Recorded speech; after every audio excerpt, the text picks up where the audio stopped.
Oh, so crazy when you burn in hell forever, forever, forever, forever, forever.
Oh, so crazy when you burn in hell forever, forever, forever, forever, forever.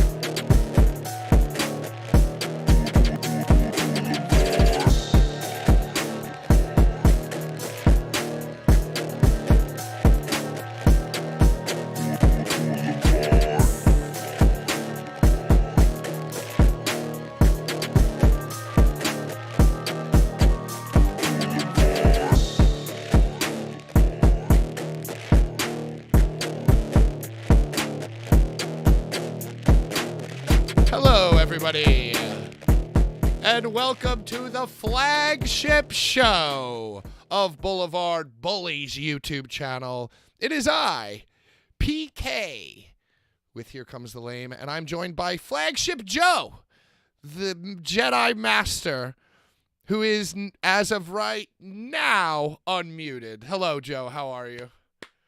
The flagship. Flagship show. We're not surrendering, Flagship though. show. We're just taking over. What's up, man? Happy New Year. Hey, Happy New Beer.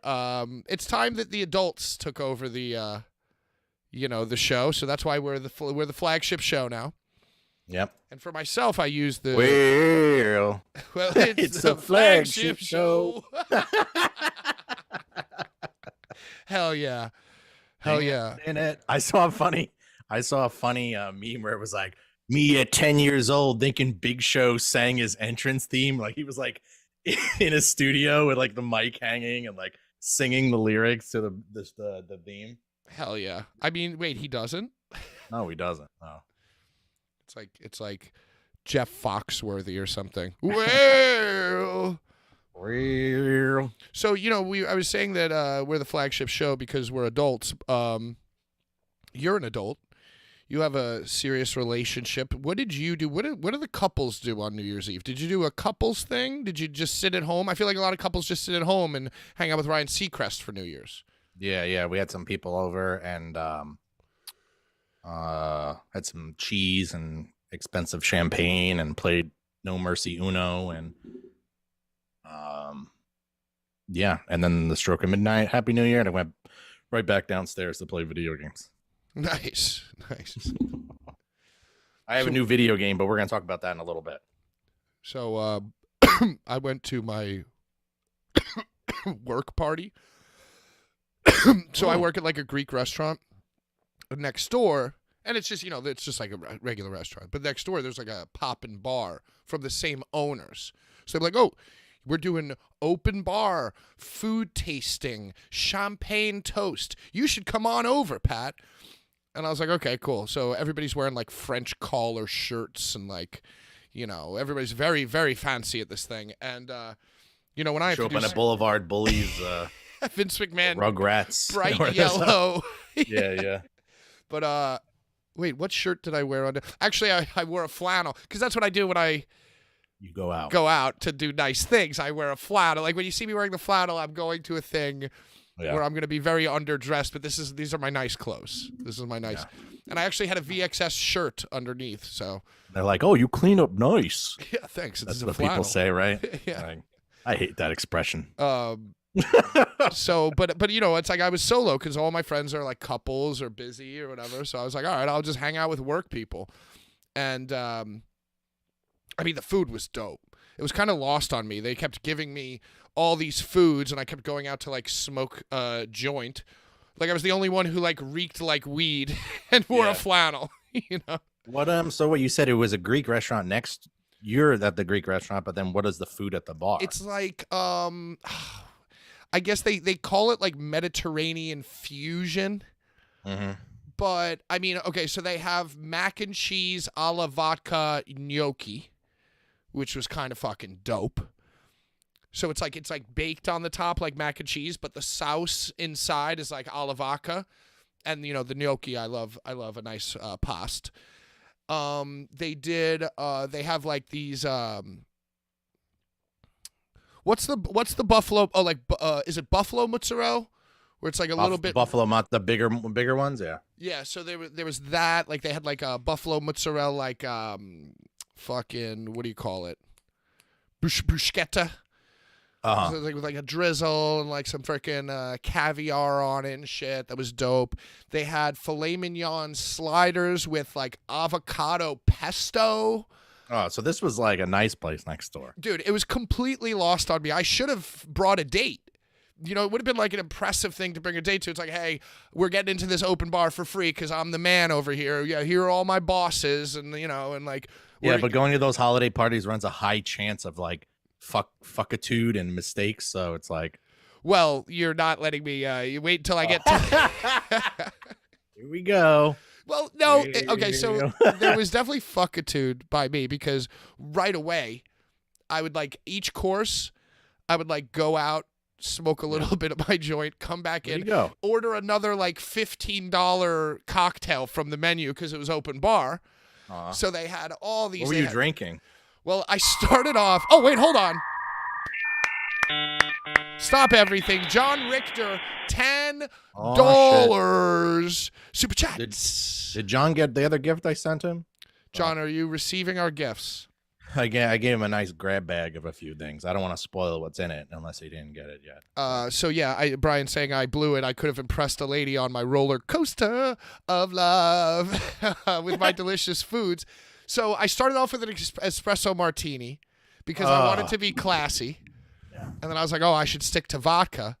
Let me have they have like a specialty Moscow Mule, which, yeah, they're both, we're doing 2 vodka drinks, but they couldn't be more diametrically opposed in their presentation and taste. Then I did something that was like a fruity, like hot pink, like passion fruit vodka thing. And then I just went down the line, all the cocktails. So you mixed everything. And then I was like, you know what, fuck it. Like, fuck it. it's 10 It's a o'clock. You know, long the thing started at 9. I was fucking hammered, dude. Oh boy. Like, because the food that they're bringing out, it's like finger food. So I'm like pounding these drinks and having like one piece of the bruschetta, you know. So, and I just went down the line in this book and got every single cocktail because I'm like friends with the bartenders and shit. And then right around like 11 o'clock, I was like, well, fuck it. I'm just going to do shots and beers. I'm just going to do whiskey neat and fucking Heineken.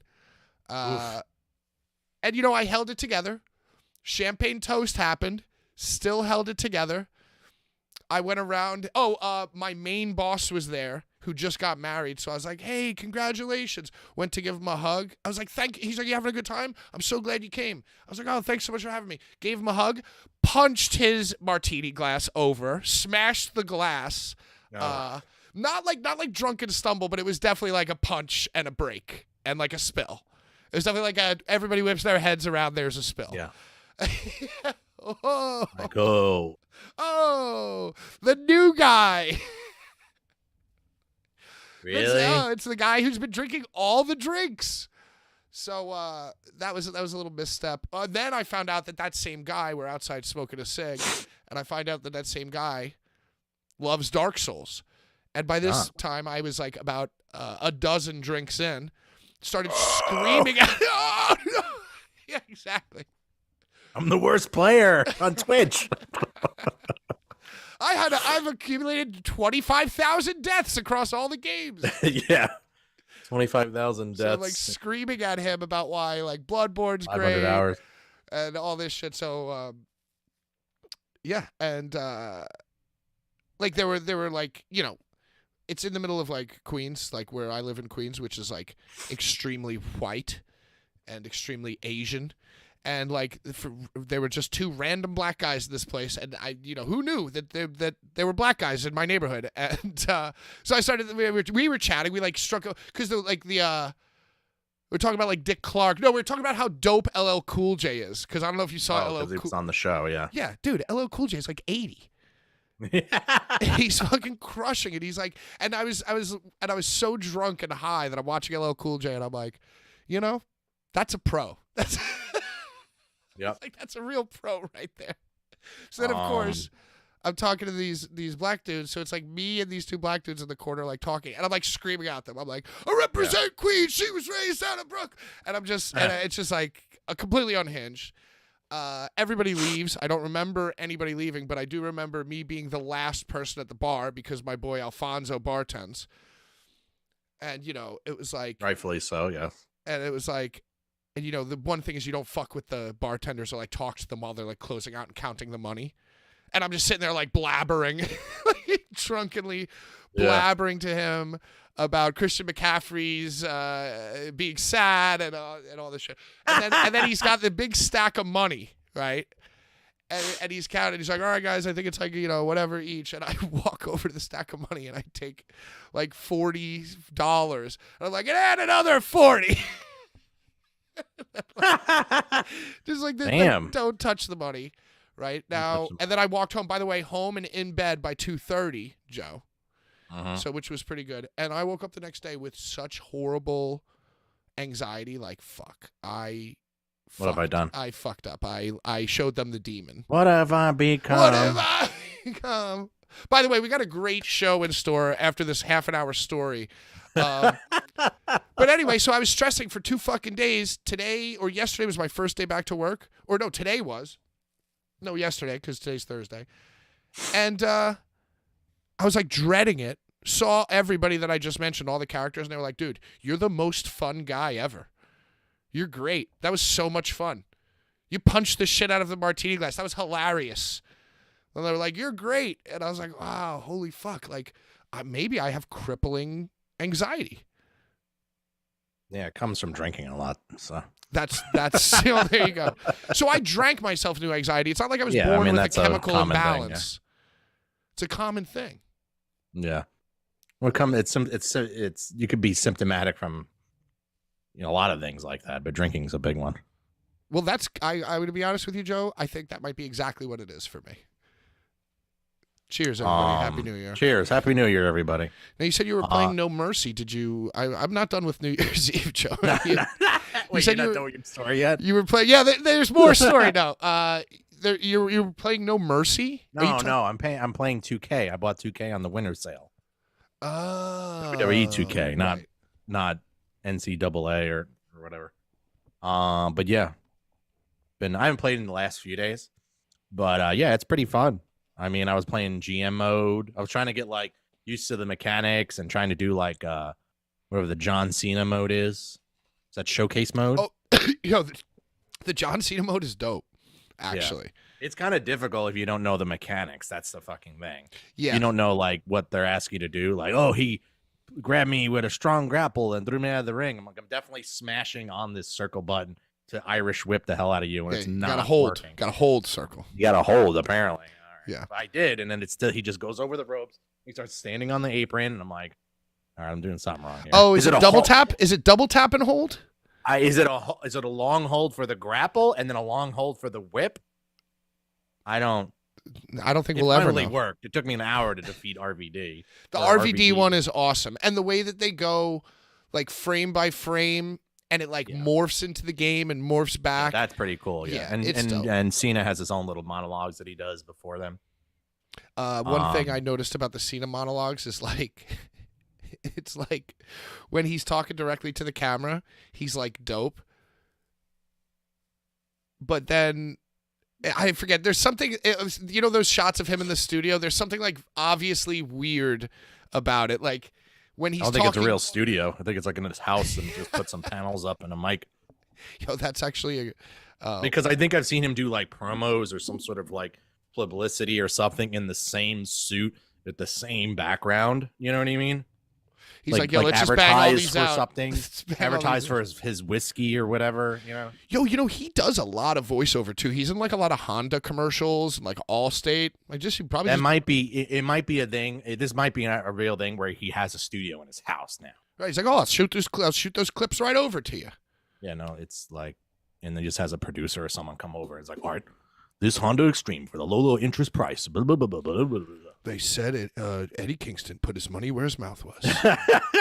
So, yeah, I've been cracking out on GM mode. That's been fun. Yeah, GM mode is a lot of fun. I mean, I've watched you play it, but it's not. I didn't understand how much fun it actually was until I played it. Yeah, and I'll throw the challenge out there. I feel like because this is what happens with these games, like especially the WWE games. Once you do figure out the mechanics. And I played on Legend. I put it on Legend right away, out of the box. Yeah, it's kind of easy. Once you find the rhythm of like the mechanics and how to play, you can beat anybody with anybody, And it's the same thing with GM mode. Like I got to a point in GM mode where I was just like I figured it out and I was like dominating the computer. Like the computer just is in a what are your show ratings when you play? I mean, we do well. We do well. I mean, I don't remember. Do well. But I definitely. Well, mine are like D, and then eventually, like, I got good enough to have like a C rating on my shows. I was always profitable, but. So are you losing to the computer? I eventually ended the first season in the first position, though. Right. It took me a little bit of time, but after I got into first place, I never looked back. Yeah. So that's why it would be cool to play with another person because it's like, the human. Don't you play with Prince? I do, and it's a lot of fun. I don't think there's crossplay though. I'm on PC. No. And you know what? We have to do it. There's not even online GM mode. You have to do How it do you through do like it? PlayStation Share Play. You have to like sign in, share play, so that. So do I wait? Do I need the game then? If that's the case, Mm-hmm. so I need the base game so the PlayStation can run it, but then you share it to me. Yeah. And then you become like player 2, like we're sitting on the couch together. Because the only way to actually do 2-player human GM mode is on the couch. So PS Share is like a whole thing. I didn't even know it existed before I had to look online to see. Anyway, let's get this show started. Welcome to the flagship show of the Boulevard Bullies. Here comes the lame. Do you have any... Well, before we get into any wrestling talk, which we will talk extensively about, we got to talk football.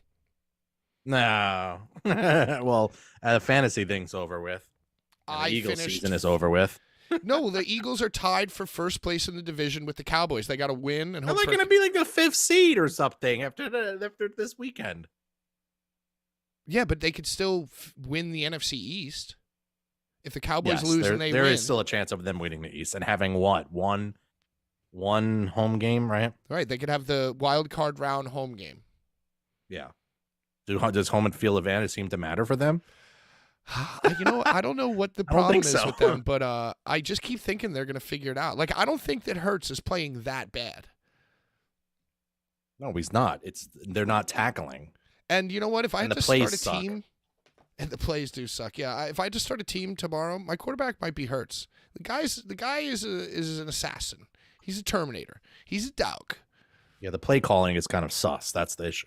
And the defense isn't tackling anybody. So that might be partially due to also the... They have like the most famous offensive lineman to ever live. Hold on. What have I become? Here he is, Kelsey. You know, Not the giveaway for today. the storyline last year was Kelsey Bowl. I've already figured out it's just like the Adam Cole Devil thing, which we'll get to. It's like the closer you get to the reveal, you start realizing what the script was the whole time. And it's obvious that this year's NFL script is Michigan coach John Harbaugh winning the national championship in college and the Ravens winning the Super Bowl, brother champions. Last year we did brother yeah. versus brother. This year, brother chomps. Yeah. So not Ravens 49ers, like the color scheme of the Super Bowl Greek letters, Roman numerals say? Oh, no. Well, that's what the Super Bowl will be, but the Ravens are going to win. Yeah. What have I become? So you ended what place in your fantasy? Oh, my God, dude. The guy who was 6-8 beat me for third place. So I finished 4th out of the money. Yeah, that's wasted right. You season. got screwed by Christian McCaffrey as well. 17 weeks down the tubes. Down the fucking tubes. Bye-bye. So my New Year's resolution is to never, ever play fantasy football or celebrate Christmas again. Because Why? my failings happened on Christmas. That fateful Christmas night, I lost by 1 point. So I'm like traumatized now, and I hate Christmas. Like Scrooge. Yeah, it's like Scrooge, yeah. What do you have any wrestling New Year's? Christian Marley McCaffrey. Yeah. Christian Marley McCaffrey. This fucking guy. Oh, man. You're going to be having dreams like I did about him. So. Well, I think that's where it all started going downhill, honestly, is your dream. Well, that's when it started going up because I kept winning and then eventually he screwed me. So I'm not going to bet on him this week because I figured they're going to probably sit him or do some starter nonsense. Already ruled out. Oh, has he? Okay, whatever. Yeah, I don't think I'm going to bet on anything this weekend. And then we'll wait like 2 weeks and then we're going to start cranking it up again. I'm not going to bet till the 20th. So. All right, Joe, you take over the show because obviously I wasted the first 25 minutes. It's okay. So have you done anything about this year-end rewards show yet? Any possible categories? Or you want me to just do this? Because something popped into my mind This has My been mind. my mind. This has been the year of the scrum, the year of the press conference. Oh yeah, okay. So I was Best in Scrum. yeah, the year of the scrum. So I guess two things came out of me watching the AEW Media Scrum over the weekend, which is two categories. Number one, best media scrum appearance. But so the nominees would be like MJF when he cried. Oof, Um, yeah, that's pretty bad. Jay Uso and fucking Cody Rhodes, Cody. the Yeet promo. The drunk Yeet promo. You know, Yeah. to Julia Hart talking about how, the mood of vaginal mist. You know, Yeah, boring everyone to death. yeah. Well, So there. I feel like we can narrow it down to a few classic wrestler appearances on Scrum. Best appearance. okay. But then, and listen, best is a term that you can interpret loosely. If by best you personally would like to vote the worst is the best, Yeah. then Yeah. I'm not going to stop you, or if you do Yeah, want to go yeah, actual yeah. best. So the best is a term used loosely. And obviously best Tony Khan moment. I feel like that's my best picture award is best Tony Khan moment. Yeah, we might have already got that. That might have just got in before the lock. A lot of things slid right in the final hour for the year. Yeah. The So have final you- hour, yeah. Have you thought of any awards? Not really. I mean, like definitely like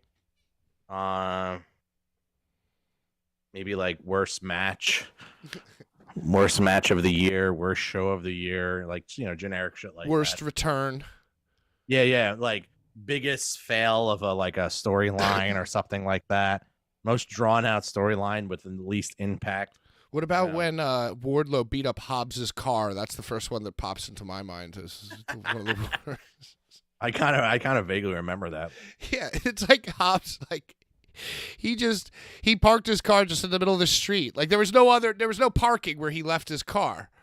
And Mhm. Wardlow's like, oh, this looks like Hobbs's car because it had Hobbs airbrushed on the hood. Oh So yeah, of course. This must like, be him. I'm gonna punch it.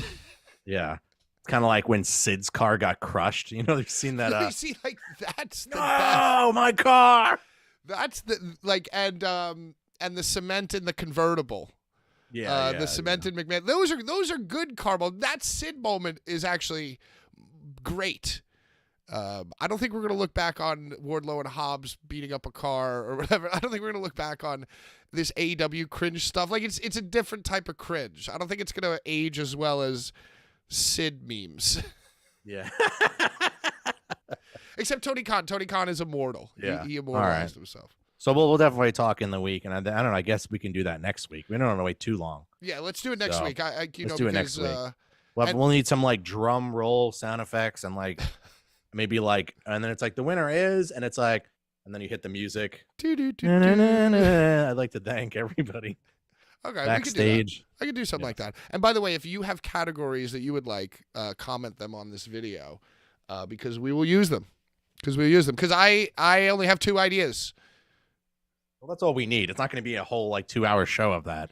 It's going to be one segment of the show. Welcome to the Lamies. The Lamies. I have a giveaway today. I had it out. It's an AEW action figure. So figure. yeah, Is it of who or is it a surprise? Do you know? Are you going to tell us who it is? it's a surprise because it's the devil. I didn't watch his Oh. promo. I said I was going to watch his promo from last night, but I didn't. If you know who the devil is, you know who the action figure is of. So yeah. So a lot of news this week as well. Oh yeah. So I guess you want to start off right with the biggest elephant What in the have room. I become? A rapist in What did I say? rapist in my mind. Chris Jericho accused of sexual misconduct with Kylie Ray. Now, When was the last time Kylie Ray was on relevant or on TV? I feel like Not to undermine her situation, but there might be something. I feel Aloof. like I can see her image in my mind, but it might be the Judas in my mind. I'm not sure. Yeah. How did this come out? I feel like it came out based off of the thing we were talking about last week, which was his Christmas meltdown. He was like, I never signed an NDA and all this NDA talk. And then Nick Hausman said, what about the NDAs that you've made people sign, Chris? And I guess like that started unearthing a conversation. Do you know anything more about this? No, I mean, maybe just hearing that kind of was like, oh, maybe he said something or did something to me, and let me just try and jump on that, because it doesn't sound like anyone's doing anything about it. You know what I mean? Like, it sounds like dipshit Khan is just gonna sweep it under the rug. So, well, what I saw on Twitter was, I guess, that somebody sent for her, Kylie Ray, after a show, and excuse me, and fucking, it was like, hey, everybody's going up to Jericho's hotel room. oh boy. And then she gets there, and it's only Jericho. What have I become? Yeah, singing.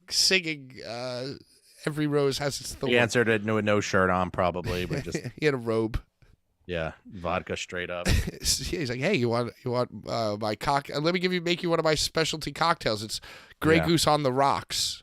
Yeah, it's like fucking the tab in the drink.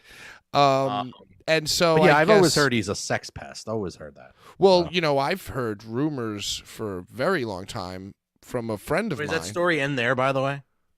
The story that I told you privately? No. You're about to explain that now. So, but you're Oh, the hotel room? Yeah. The hotel room. Sorry, I read that on something on Twitter. That was it. It was just she went up there, and then that was, and it And was I like, guess he like propositioned her. I don't think he like assaulted her, but I think he was like, "Hey, you know, you want to, you want to hang out?" And it was like, "No." And then it was like, "Okay." And then I think she left the she asked for her release. And it was granted, and I guess an NDA at some point between the hotel room and something else was signed. You know, and then what was crazy is on Twitter, I saw somebody dug up the clip of Tony Khan meeting the media and talking about how she asked for her release and it was granted. And if you look at him in the context of him knowing that this happened in the story, it's like he's like a scum. You know what I mean? He's like, oh yeah, she's a very nice person. You know, it's hard to see him as innocent because he's just so like jumpy and like weird as it is. So like that was kind of haunting to see that clip of him talking about it from when she asked for her release. You know what's funny? Have you ever seen the Chappelle skit of the Dave Chappelle on his show did a skit where like before you have sex with a woman, you bust out a form and she signs the form. Yeah. And he's like, oh, check yes or no for anal. You know? And then there's like, and it's like, and then if he like finishes too quick, there's like another piece of paper that you have to sign about. Like, so one is consent form, and then the other's the NDA, because if he doesn't perform well, he doesn't want you spreading that he sucks in bed. Yeah, slander. Which is very, very funny because that's like, you know. Yeah, it's kind of the same thing. But I heard that from somebody, I mean, I don't know if this is true, but I heard it directly from the horse's mouth that Chris Jericho has slid into DMs and offered flights and money for encounters, sexual encounters. You know, I heard he was always being a pest on like the Jericho cruise. Yo, but I mean, I don't know. But to me, it's like, is it weird that he would slide into a DM? But I feel like if he just goes, hey, hi, how are you? My name is Chris Jericho. I would like to fly you to my home and give you $5,000 to have sex with me all night. Would you like to? It's like, no, thanks. Okay, carry on. On to the next one. On to the next one. Or does he like pound and pest? You know, I don't know. Yeah, but when it didn't also come out some time ago that they're open. They're in an open relationship or some shit. Him and his wife. I mean, I would assume so. I guess so. I sure hope so. That's very progressive of a woman who stormed the Capitol. Yeah, that too. Yeah. Yeah. Hmm. Yeah, and what have we become? That's always part of any Jericho conversation. Everybody digs up like his wife's like retweets and likes, which are pretty brutal, you know, which are Yeah, pretty yeah. crazy. So Storm the Capitol. I don't know, but you know, he came out for the pay-per-view, didn't seem to fucking care. The fans were singing his song, but then like they started to boo him.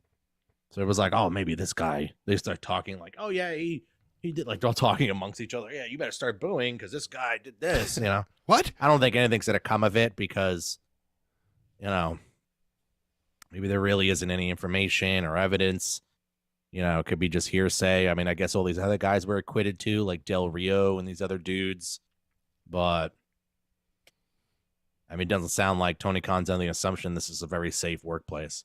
So Well, it's so funny because, and we'll get to the press conference, which was the highlight of the wrestling week for me. Fuck The Rock. The AEW media scrum is the highlight of my month whenever it comes around. And he said he and that's his like company line now. He said it a few times. Like, I would say that, you know, we have the safest place to work. Of any wrestling company, we have the best track record for male and female safety, and it's the safest place to work. And then it's like last month, he was like, I feared for my life. You know, it's like the safest place to work, but the monitors fell and he feared for his life. So like, and that was like 2 months ago. yeah, exactly. It So- don't make any sense. What was the hair sniffing thing? Apparently Fozzy played a venue in New York that Brian's fiance works at, and she was in an elevator with Chris Jericho, much like you were in an elevator with Bailey, and Chris Jericho like complimented her long black hair, and I guess, yes, like took it in his hand and sniffed it. What the fuck, dude?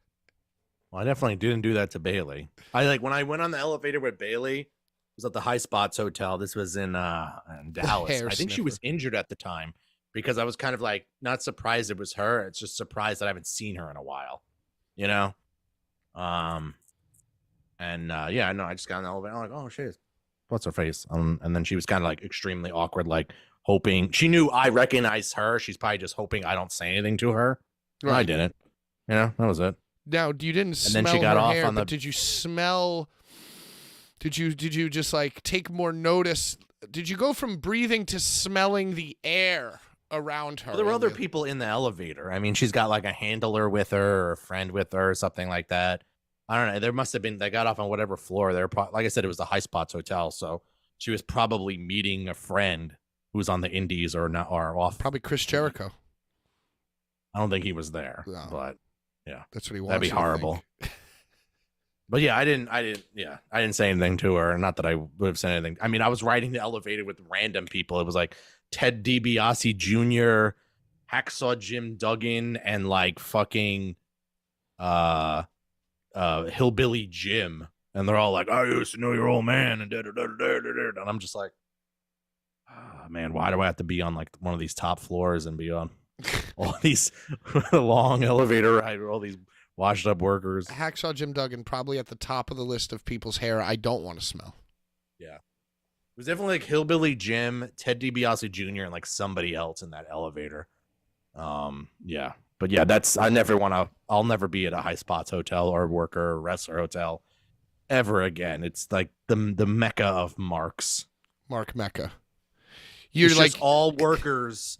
It's like Christian and Pentagon and like all these guys just hanging out all in like the hotel lobby, you know, and Mark's like, let me buy you a shot, man. My favorite match is this and that and this. I'm like, that's fine and all. And I'm sure they're into it, but like, you know, I want to go downstairs and have drinks with Kevin Nash.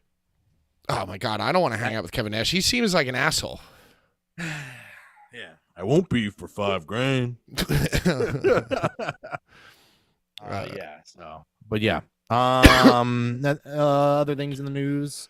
Kevin Dunn steps down from WWE. That's pretty fucking big.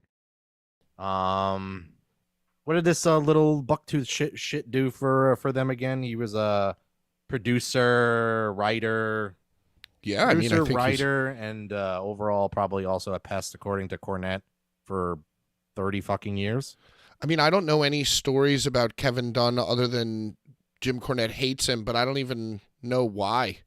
But Cornette definitely would have mentioned. He said that Dunn and Laurinaitis were like big on like, oh, the divas and that whole fucking like whole generation of having them, and you know. Right. And Laurinaitis used to pick girls out from the Victoria's Secret catalog and try to get them Yeah, tryouts. like Kevin and shit. Dunn. Like, I mean, he just looks like a fucking weirdo.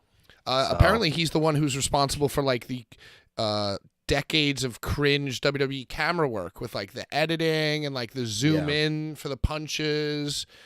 And I guess the birds flying out of like Matt Riddle's ass and all this stuff. It's all like Kevin Dunn stuff. I guess Jim Cornette hates Kevin Dunn because Kevin Dunn is like more of a TV guy than a wrestling guy. Yeah. And Kevin Dunn like hates wrestling secretly, I guess, in the eyes of the birds coming out of Matt Riddle's ass. What about when Braun used to do the choo-choo run around the ring and they would actually play train sound effects? I didn't know that. I don't remember that. I don't think I was really following The it night at all. is darkest just before dawn, Joe. And, you know, there like a few years ago, it wasn't good. It wasn't looking good. Fuck me. Yeah. Well, So- now they're the hottest thing going. So Yeah, I mean, and it is Mania season. Our people's time is upon us, just about. yeah. Yeah, go for it. But like I said, the E is hot. Everyone wants to work there. Apparently, but talks with Sasha Banks have ended to go to the E. And now she's rumored to be going to AEW. Have you seen this? Have you heard anything about this? I heard that I saw like rumblings that like she was going to go back to the E and that she even tweeted something about like, I can't wait to come home. I really don't care about her one bit. I think she sucks, honestly. Yeah, I mean, I liked her at one point in time, but like, I just can't do like Boss time. Monet. I can't just do like, I don't know. She's like the cringe with like the at the Comic-Con, you know, like with not touching the fans or whatever like that. She seems like an asshole. And then the video of her barking at the one fan that I sent you when the fan was like, oh, I heard you left the E because of storyline reasons or creative reasons. And she's like, oh, that's what you heard? That's what you heard? You read that online? Well, maybe you shouldn't read stuff like that and try to believe everything you could say. But like, you know, I'm just like, oh boy. Yeah, I could see her being that type of person. You know, when I was doing a year-long internet joke targeting Sam Roberts, we went to Caroline's in the City, rest in peace, and did the Sam Roberts like Roberts Fest or whatever the fuck, right? Made a whole video about it. Video, yeah. And but my question isn't for Sasha, right? And Sasha was the one, and she made like she went like, okay, you know, like she was like, By the way, Monet. by the way, that one of my greatest regrets. I have two great wrestling regrets.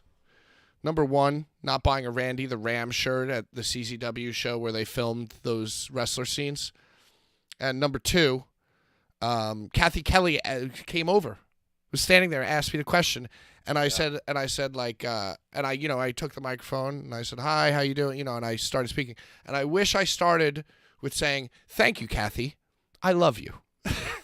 just very politely saying, I'm in love with you, thank you, and then moving on to my question. Total bummer. Why about the Randy the Ram shirt? Just because at the time they were selling Randy the Ram T-shirts, because they wanted people in the crowd, like the extras and stuff, to like for him to be a presence in the arena. We think they would give those out. Yeah, they were $25. Yeah, I mean, I bet you can probably flip them now. That's what I was wondering. I'm sure right now they're probably but at the time, I said to myself, you know what? What am I going to be? Some big mark? I'm going to be a mark and wear a Randy the Ram T-shirt from this fucking Mickey Rourke stupid fucking. And who'd have thunk that any CZW shirt back then, if you wear that now, you would be like a veteran god. Yeah. Like no one's walking around with like blackout, choose death, old Cage of Death. Brain damage. Yeah, like old Cage of Death and like Tournament of Death, like bloody, disgusting, like that crazy artwork that they had, Oh, I have some of those shirts. I have Tournament of Death 11 through 17 T-shirts. Yeah, there you go. That was my first order of business when we go to TOD is buy that year's T-shirt. Yeah. Yeah. But yeah, also speaking of going to the E, apparently Andrade is done with AEW and is going to hang with Charlotte now.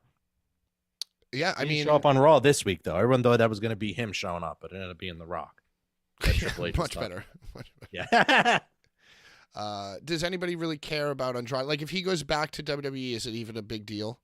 No, because he hasn't improved his brand at all, and he's only lost credibility and lost, Yeah, he's just a guy. When he went from the E into AEW, it was like, fuck yeah, this guy was awesome in NXT, didn't really do anything on the main roster. Hopefully they do something with him in AEW, and then nothing happened. So and he was, yeah. I mean, he's awesome, but I don't care. I just don't care. yeah. And then, Lana, I'm sorry, CJ Perry. My beautiful, sexy, flexible wife. Yeah, I can't wait to talk about. We got to hurry up because I cannot wait to talk about World's End.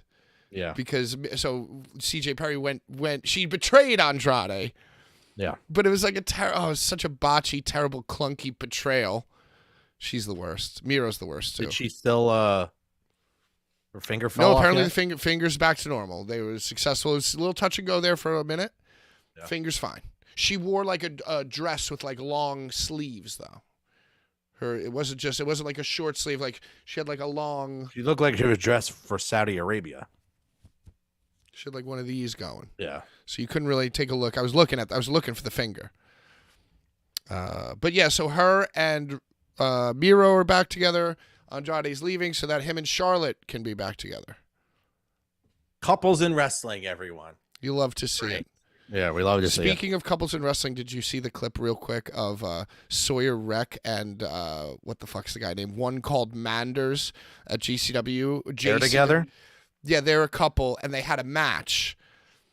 And so, they did like the square off chop for chop, but they shared like a loving, romantic kiss before they slapped each other. And as they were slapping and selling the slaps, they were selling the love as well.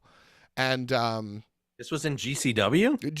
I think it was JCW. Oh, because I watched the GCW shows. And it was, and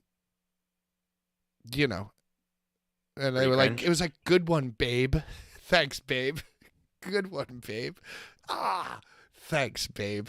Oh, they're like overselling it and stuff. Yeah. I don't know. Hey, you know what? We gotta love here. We're the flagship show. We should be supportive and loving of love. Congratulations, Miro, CJ Perry, Andrade, Charlotte Flair, Sawyer Wreck, and one called Manders. There you go. 6 great wrestlers. Speaking of couples, AJ Lee teases her gear on Instagram. Did you see this week? She had the Chuck Taylor knee-high sock things on. She showed her whole gear off and everything.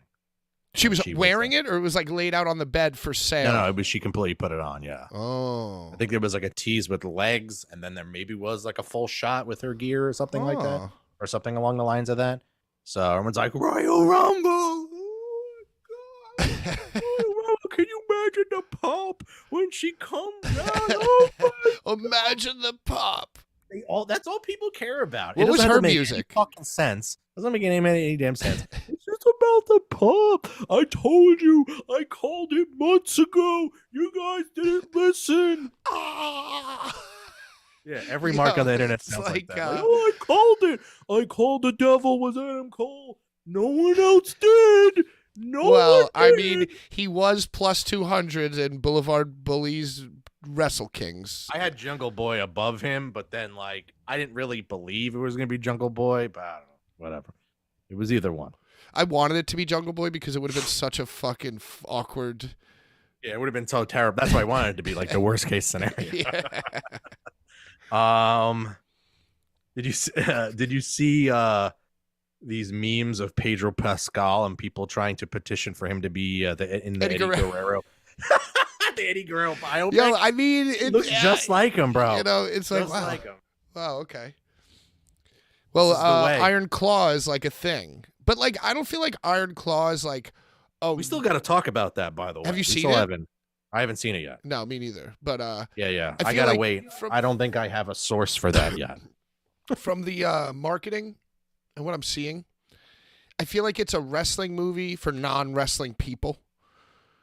You know what I mean? It's like Yeah. the actors did these drop kicks, and it's almost like entry level spoon feed to the norm what wrestling is. And you got Zac Efron and what's his nuts, Carmi, right? Talking about, the wrestling was hard. Chavo Guerrero taught us everything we know, and they're like, we had to work hard. And it's like they're telling non-wrestling fans like the very basic information. It's like it actually hurts, like. So yeah, it's like, I worked in kitchens and I actually was in these high-end restaurants and getting burned and chopping my fingers off and working these long hours, and you don't know what it's like. Yeah. And by the way, and it's not even like the hours after like a week or so. It's like after They trained for a month. They worked in a kitchen for a month. Yeah, it was awesome. And that was it. Yeah, exactly. That's it. It's awesome. I told you. It's like Quantum Leap. He just goes into other people's lives. He just went in for like a 45 minutes for commercial breaks. Yeah. Yeah, but I do want to see Iron Claw. I can't see a world where it'll be better than the wrestler. You know who plays the fucking dad is the guy from Mindhunter. You know the fucking guy? The larger fellow? Yeah, the larger fellow. Okay. Anyway. Wait, Mindhunter, or am I thinking True Detective? I don't know. I think it's Mindhunter. Yeah, Mindhunter. I will totally. So maybe what I'm saying is that Iron Claw might open the door for Pablo Pasquale. Pablo Pasquale, yeah. I think it should. I mean, he's one of my favorite actors ever since Game of Thrones. Oh, and obviously so he went on good. to Mando. So, and he's so good as Joel. Oh yeah, I know. That's like his defining to me. Like he is Joel now as well. Well, Mando, obviously, being the Jedi Joe Mandalorian is a very big one for me. But you don't really see him on that show. That's the thing. He's always behind the helmet. But he does such a good job. He's the flagship Joel. Yeah, the flagship Joel. Yeah. Yes. Rio sucks. What was the one last week? Remember you said Rio sucks. It's supposed to be like real fucks. That's what it was. You know what I'm talking about? No, I have no idea what you're It was your fucking idea to put on a shirt. You were like, instead of real fucks, it's Riho fucks. Yeah, Riho fucks. Yeah, hell yeah. That's a good shirt. I forgot that I thought about I'm that. going to get off and I'm going to put this on Fuck shirt. yeah. How about it? Did you see that? What the fuck? I guess I saw a shot, one of the greatest wrestling signs I've seen recently. It was just one, and no, it's not like everybody doesn't bring wrestling signs. Sometimes you get a shot with just one in the crowd, and it was something like there was a wide shot. There's just one sign in the crowd. It said "Mono equals one, rail equals rail," or whatever the fucking. From the Simpsons monorail episode? Oh. Where it's like they take the class and like on the blackboard it's like mono equals one, rail equals rail. And then somebody thought about making that a sign, and I fucking love that person. The best signs. Like it's like Majora's Mask sucks or something. It's always some like video game Kingdom thing. Hearts 2. Yeah. Kingdom Hearts 2 best game or something. What else do I have here? Matt Riddle is going to be wrestling somebody at MLW. He's wrestling Jeremy Fatu, Jacob Fatu. Oh, Jacob Fatu, yeah. Who also was on those GCW shows as well. He was in a death match. Not too. I know he did. Everyone does death matches now. So yeah, Matt Riddle's, I guess, back. But I don't know. Randomly, right before the show, I saw Mike Johnson reported that Matt Riddle was supposed to win the Rumble, apparently. Oh, Mike Johnson. And, I've met him. Of course, yeah. I drove with him to one of the Tournament of Deaths a long time ago, like 2006, somewhere in Delaware, some bar in Delaware. But yeah, he was supposed to win and then I guess challenge Randy Orton. So I don't know how that would have worked, but all right. Before we get into hour 2, WWE and AEW, give me 5 minutes on your GCW weekend viewing experience. Give me the highlights, the lowlights. Did you have any FOMO? Did you wish you were there? All right, so I watched both shows. Absolutely not. I didn't have any FOMO. The first show, the NGI 8 was pretty good. I first time seeing this one girl Her name wasn't Riho. It was Rena Sarah. Do you know what I'm talking about? Oh, that's the two girls Sarah. who bopped their own heads with the tubes. Yes. All right. So this was the opener. The opener was like Masha, this girl from Freedoms. I think she was from Freedoms. I could be wrong. Someone can correct me, Brian or somebody. And this other girl, something Janie, like a lot of names I don't even know. So it was, she looked maybe foreign. She could have been a white girl. I think they were English. I think they were British. Oh, she was British. I think so. I don't know. Okay, so that's what I'm saying. Risa Sarah. Risa Sarah. Okay, so like cool entrance, comes out with the like a mask down kind of thing, like a long mask, and she's got this kind of like this shroud kind of dress, big blue dress looking thing, and her gimmick is like the kendo sticks. Emerson Jane is the other girl. All right, so Emerson Jane, Risa Sarah, and Masha Slamovich is the opener, and all the light tubes are like above the ring, like you just grab them, you know, they're on like light strings or something House like that. of Horrors. Yeah, kind of. Yeah. I saw Tremont and then versus Supreme. they're just not do hitting that. each other hard with these fucking tubes. I don't know if they've ever not used. I don't know if they've ever used tubes before, but it was just like punk. You know, you had to follow through. You know, or Well, they were doing the tree. Tree's got like the magic touch. Tremont, Matt Tremont, like the bunk. Yeah, that's different. That's that. You know, he's arguably one of the best. So. Yeah, he's just he can got do the that. flick. He's got that flick of the wrist. Because he probably doesn't have to follow through. He's a big guy, so he could probably go like, you know, this or, you know, like you said, Yeah. a flick of the wrist. He's got that But flick. but they're just like, they were not potatoing each other. They were just love tapping each other. So they just tubes were not going through. They eventually started breaking them too. But highlights were the Sarah girl doing her little kendo stick spot. She's like hitting them. She's doing some like combo where she hits like Masha on her knees and then the other girl like in her face and then goes like back and forth with it. It was kind of cool. And yeah, I don't know, just standard deathmatch show. I thought it was fine, but I mean, after going to Tournament of Death, I mean, I don't need every show. The only shows I go to be deathmatch shows. You know what I mean? Yeah. What else? What else happened? I think I should have put the card in front of me. I think there was a Janela match on the show with the Janela Extreme GCW title or something like that.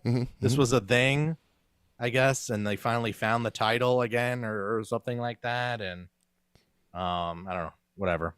Did you watch Nick Gage versus Jun Kasai? Yeah, so that was the last one I watched, and that was fine. I mean, their death matches are always fine. I mean, they're always going to be good. I didn't watch the Rumble. There was a Rumble before that. Right. Yeah, it was kind of Rumbles with me and GCW just don't fit anymore. They kind of just like throw them away. Effie won. Oh, did he? Okay. And he gets to challenge for a thing at a time, I guess. There was some moment they threw trash in the ring again. I guess this is now becoming. Remember how I was like kind of pissed about that? Yeah. They're doing it again. So they're throwing trash on the ring. They do trash on the ring with Blake Christian and Shane Mercer. I guess Shane Mercer joined with Blake Christian, and now they're throwing trash in the ring. Trash in the ring, cool. Whatever.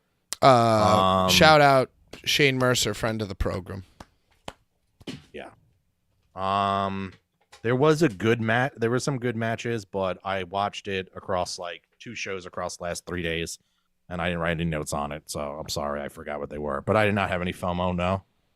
And I probably will. My next GCW show will probably be when they come for Mania. I'll probably do at least one collective show. Oh, that's right. It was a fake out. Effie won and then Mance won. Oh, okay. Is Mance? I think Mance is a heel now. He's evil Mance. Yeah. He betrayed Effie. I think the match that Jimmy Lloyd in was good. If I do remember, he's doing a gimmick where he's like the Prince of Death matches. He's with Cardona. Yes. He wore Cardona's like Cardona Gage white gear, you know, but then had like kind of like the Cardona skull, but in the Jimmy Lloyd style with the hair, and then had a broski headband. Oh my and God. then yeah, how have I not seen this? I mean, I need to see. I need to probably see doesn't this. trend that I well think anymore. that just became my favorite storyline. That Matt Cardona has taken Jimmy Lloyd under his wing. Am I hearing you correctly? He'll do this, you know, the LI. how do I not know about this? Because it's not that interesting. It sounds awesome. It sounds fucking awesome, dude. But whatever. Hey, you know what? That was exactly 5 minutes until we started talking was about it? Jimmy It felt Lloyd. like 25 minutes. Okay. No, we did. And then also mention Wrestle Kingdom was also today as well. And that had apparently 6 title changes. And Okada and Danielson was on the show, and Okada got his win back, and Dolph Ziggler Right. showed up and is going to face, I guess, David Nick Finlay. Nemeth. Nick Nemeth, yes, is going to Yeah. face David Finlay. David Finlay for their new global heavyweight. What are they calling it? It's a new title because it was Finlay, Moxley, and Ospreay, and I think Finlay pinned Ospreay. Lineage. Yeah. So it's a brand new title, and then Dolph's there now. So. I feel like I saw a clip of that, and Dolph said like, they were like they were face to face, and like they exchanged words, and like, you're gonna do something? Like, yes. You can't talk to me. And then he gonna do pushed him. Then something? David Finlay pushed him, and then it Fuck, he became just like. pushed him. Yeah. But he goes like, I feel like David Finlay botched it. Like he just said back to Dolph Ziggler like exactly what Dolph Ziggler. It was You're like, gonna do something? Yeah, I'm gonna do something. yeah, it was You really think, bad. You think this He's is like, my what makes yard. you think? Yeah, what makes you think? Yeah, what makes you think you could talk to me? What Oh, makes what you makes think you you think could you talk- could talk to me? Yeah, that's what it was. That's exactly what it was. And then he pushed him. I told you. It's ridiculous. I called it months ago. Dolph Ziggler, wow, Yeah, in Dolph Japan. So, I mean, he's probably going to be in AEW soon because they're going to have, if he's going to start working New Japan, their Forbidden Door pay-per-view is. You know, and that would be crazy because You then know. he could take that title and he could put his his money money where his mouth is. And then we can get Dolph Maybe- versus Eddie Eddie. versus Continental Crown. Christian, and all 3 belts will become one. And it'll be yeah. the global championship. It already is called the Global Championship, though. Well, Global Continental Crown. the Earth title. Because that's what's so funny. Of It's the like, world. yeah, well, Of that's the what- world. yeah, The Earth title of the world. yeah, well, that's what's so funny because it's like, you know, you do have the world heavyweight title. So the more continents that your title covers, closer it gets to becoming the world title. So you got to watch out for that. You know, we should call it the international title. Yeah, international. That could, you know, Oh, wait. I mean. Oh, wait. So did you watch the AEW show? This was my favorite thing. I sat down. My New Year's resolution, Joe, was to be a note taker. Just pay close attention. Undertaker, yeah, a note Undertaker. So I didn't zoned take in. any notes because I thought the show sucked. So I didn't want to waste my time. And once you said you were taking notes, I was like, okay, cool.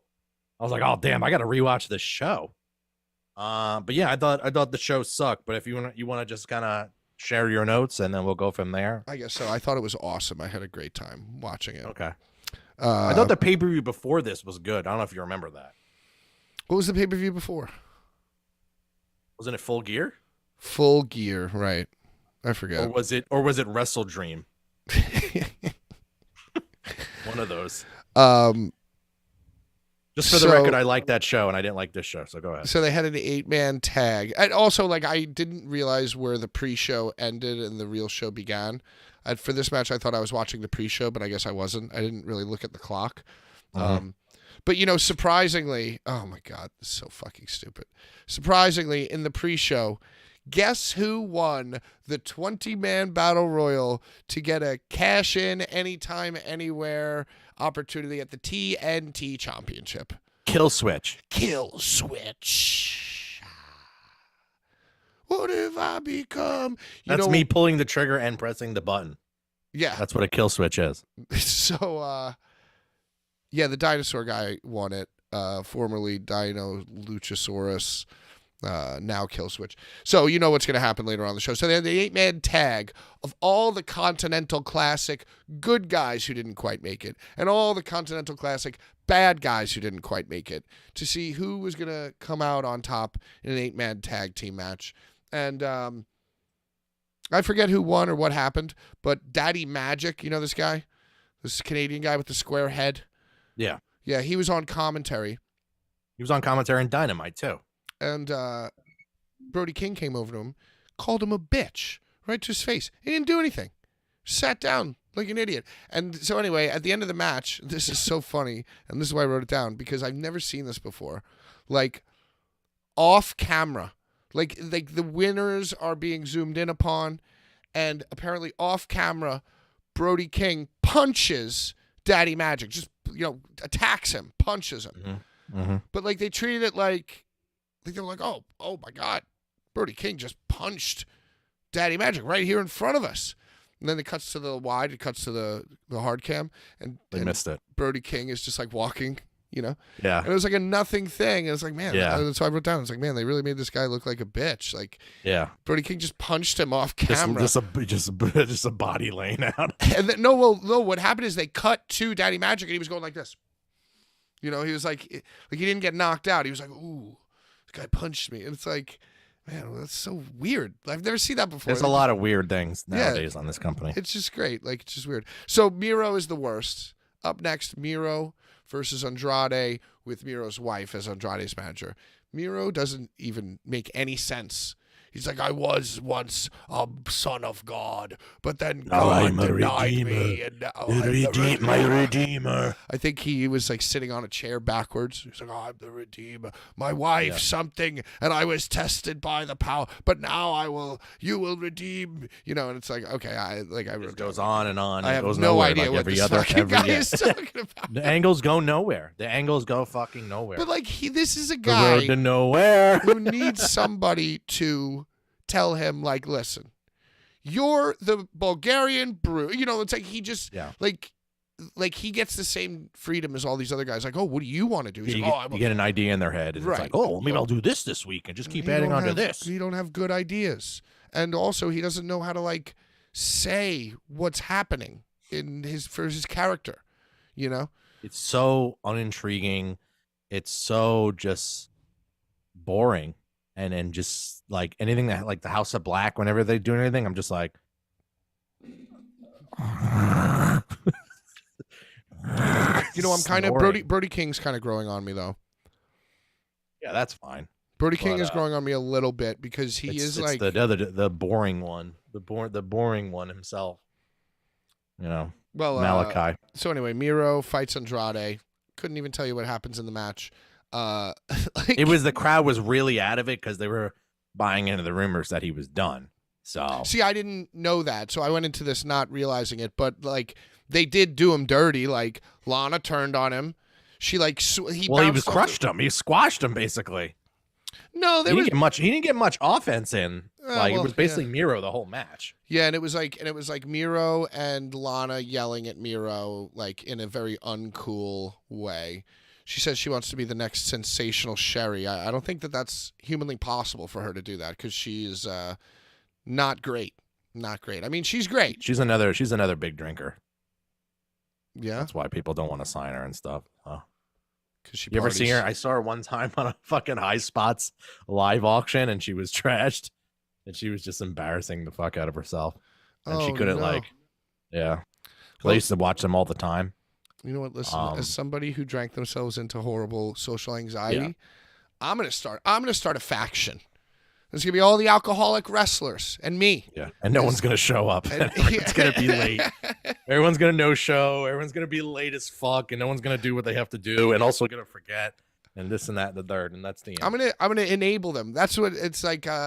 Like Don Callis has his family. When we hold meetings, but it's like alcohol good. Anonymous. No, it's like alcohol. Like, Oh, it's like, good. let's share some great experiences that we've had, together, and let's keep drinking and let's get out there, get on a live mic. Jericho, everything you're doing great. Yeah. Lana, keep it up. Who knocks on the door? Sign an NDA? Anyone sign any NDAs this week? Anyone? Who's like and then Ric Flair comes in, Yeah, of obviously. course. Woo wings. Woo wings. Woo energy. Woo crypto. Who else? Who's another world famous? Jake the Snake. Scott Hall. Well, rest in peace. Those are two on the nose. We need like the secret ones. All right, what was the next match? Because we got a lot of WWE stuff to talk about. So. Okay, so I'm just gonna go through not much. I just wrote down Don Callis' entrance is so odd. It's like ooh. Sting and I love that song. Sting and Takeshita had a terrible exchange in their match. That was bad. That match was really bad. Really, really bad. That was when about the time I said fuck it. I was like, I'm done with this show. Sting was soaking in his last match on Long Island. Julia Hart, House Rules. So yikes. Dude, the House of Black have the worst stipulation match. Like The Undertaker had the casket match. Like Edge and Christian have TLC. Mankind has Hell in a Cell. The list goes on, and the House of Black, they have a match called House Rules. And the stipulation is that their opponent gets to pick the stipulation. It's metal and shit. Go like this. Why is the stipulation of the match is that they win the coin toss and defer and allow, because you'd think if you had your own stipulation match, you would want to choose which one it would benefit you in some like home field advantage. So there are like different rules. There's like a 20 count in the House of Black match. There's like different lighting, but the main pillar is that different lighting the opponent picks the fucking thing, the stipulation. And you know what Abaddon picked as her stipulation, Joe? Biting allowed. Biting allowed. Biting is now allowed. All bites allowed. She could have said no disqualification, which would include biting, but she just wanted biting. So that's all she needed. I don't remember what happened. There was a "This is spooky" chant though. So spooky? Yeah, leave it to the New York fans. Hey, listen. Sometimes it was on Long Island. Yeah. This is spooky. Yeah. I was like, man, that's a first. Mountain Dew Code Red match. The Mountain Dew Code and more Red entertaining match than this shit. It's even better. Yeah, it's better because Bray Wyatt. He picked the match that he would do good in. Yeah, gooder. He would do gooder. He would do even gooder than the other person. Yeah, Julia Hart ain't it, bro. I understand she has like a mid-card belt and they're trying to like she's spooky. Some of these workers are not ready to be on television. Like it's just that's it. Well, it's really funny because wrestlers have always tended to be like older. Like you could wrestle when like you're 40. A lot of these guys like hit their prime when they're 40.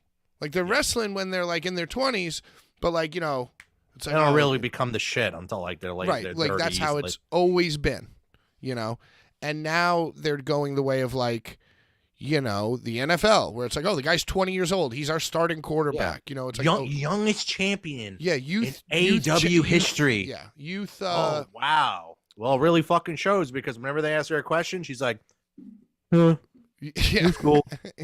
I'm like, holy fucking shit. Yeah, it's the gimmick, brother. You're awful. It's her gimmick. It's the gimmick, brother. I'm green as fuck. Yeah, that's what it is. Yeah. Should be House of Green. That's what it should be called. But whatever. I digress. Yeah, Taz was on one the whole night too. Yeah, he was like, "Oh, I digress." And like he was saying shit during the Miro match where Lana's like yelling at Miro, like he's saying all this stuff about his wife. He's like, "Oh my god, can you imagine?" And then like they'd be like, "Oh, Taz, is that what happens?" And like he's doing like dad jokes about like, "Oh, love my wife, happy wife." Yeah, but I digress. It's gonna be all over Botchamania. Yeah, dude, he was. They did have Nigel on commentary for a few matches. He's right? fucking crazy. Nigel's amazing. But Nigel's fucking amazing. He makes me laugh because he's like a heel. Right. He's he's fucking great. He'll say like he'll do like the thing where it's like, well, the only reason he lost is because the other guy cheated and it's despicable. He should be ashamed of himself. And it's like, damn, Nigel, holy fuck, guys, he should be ashamed. yeah, that means nothing. It's like the most heartfelt moment. It's like Eddie Kingston. He's like, the fat slob lost it. Jesus Christ. Like, he never is like normal. He's always just like saying he's like saying the worst shit. Who did they have with him though? It was Nigel and the ROH announcer, or was it Nigel and Excalibur? I don't remember. I think Excalibur sits in with the whole thing. Maybe Taz. I don't Maybe remember. It was Taz, yeah. And then you got Taz and Shivani. And Shivani, I remember what you said where you like Shivani. I wish they would have some matches just with Shivani and Nigel, like they do on Collision. I mean, that's quite the team. But Shivani was just when Shivani's the third guy, he sucks. Yeah, he's like, this because they don't because they're not. I don't know. I don't know what. I don't know why their dynamic changes from it's like black and white. When he's just the third man, it's like, oh, this is great. This is so much fun. He said something so stupid, I forgot to write it down. I said I should have written it was like MJF. Oh, that's deplorable. Oh, go ahead. Right. Well, he's like, good. Like, beat the pile drive the son of a bitch. Or something. It's like, oh my God. Jeez, Tony. That's disgusting. By the way, during the Abaddon match, I kid you not, Joe, she sat up like the Undertaker. Abaddon. Oh, really? Yeah. Abaddon or Julia Hart? No, Abaddon just went from laying down and she did the. Yeah. I was like, yes. Did she do the Brock Lesnar one where she fate turns him and is like, they start fucking. No, she just. And it's like wow. Lesnar's laughing and then he laughs back at him like that one. No, but it's just like. Oh, man. I couldn't believe what I was seeing. I was like, wow, that's hilarious. That's awesome. What a show. For you. She's like, oh, what? I'm a zombie. Okay. And also. Zombie, yeah. Is that what her gimmick is? That she's supposed to be a zombie? Yeah, I think she was born. Couldn't figure it out. It's like a mohawk, got some weird makeup. She was born and raised in a Hot Topic. Never left Hot Topic until she was, she was unleashed. She grew up in the store closet, abandoned. I'm trying to look up star See what I did there, for the Joe? show too. Abandoned in a closet? Yeah. Yeah. She was abandoned in the Hot Topic storeroom. But it's Abaddon. And she was like, Abaddon. Abaddon.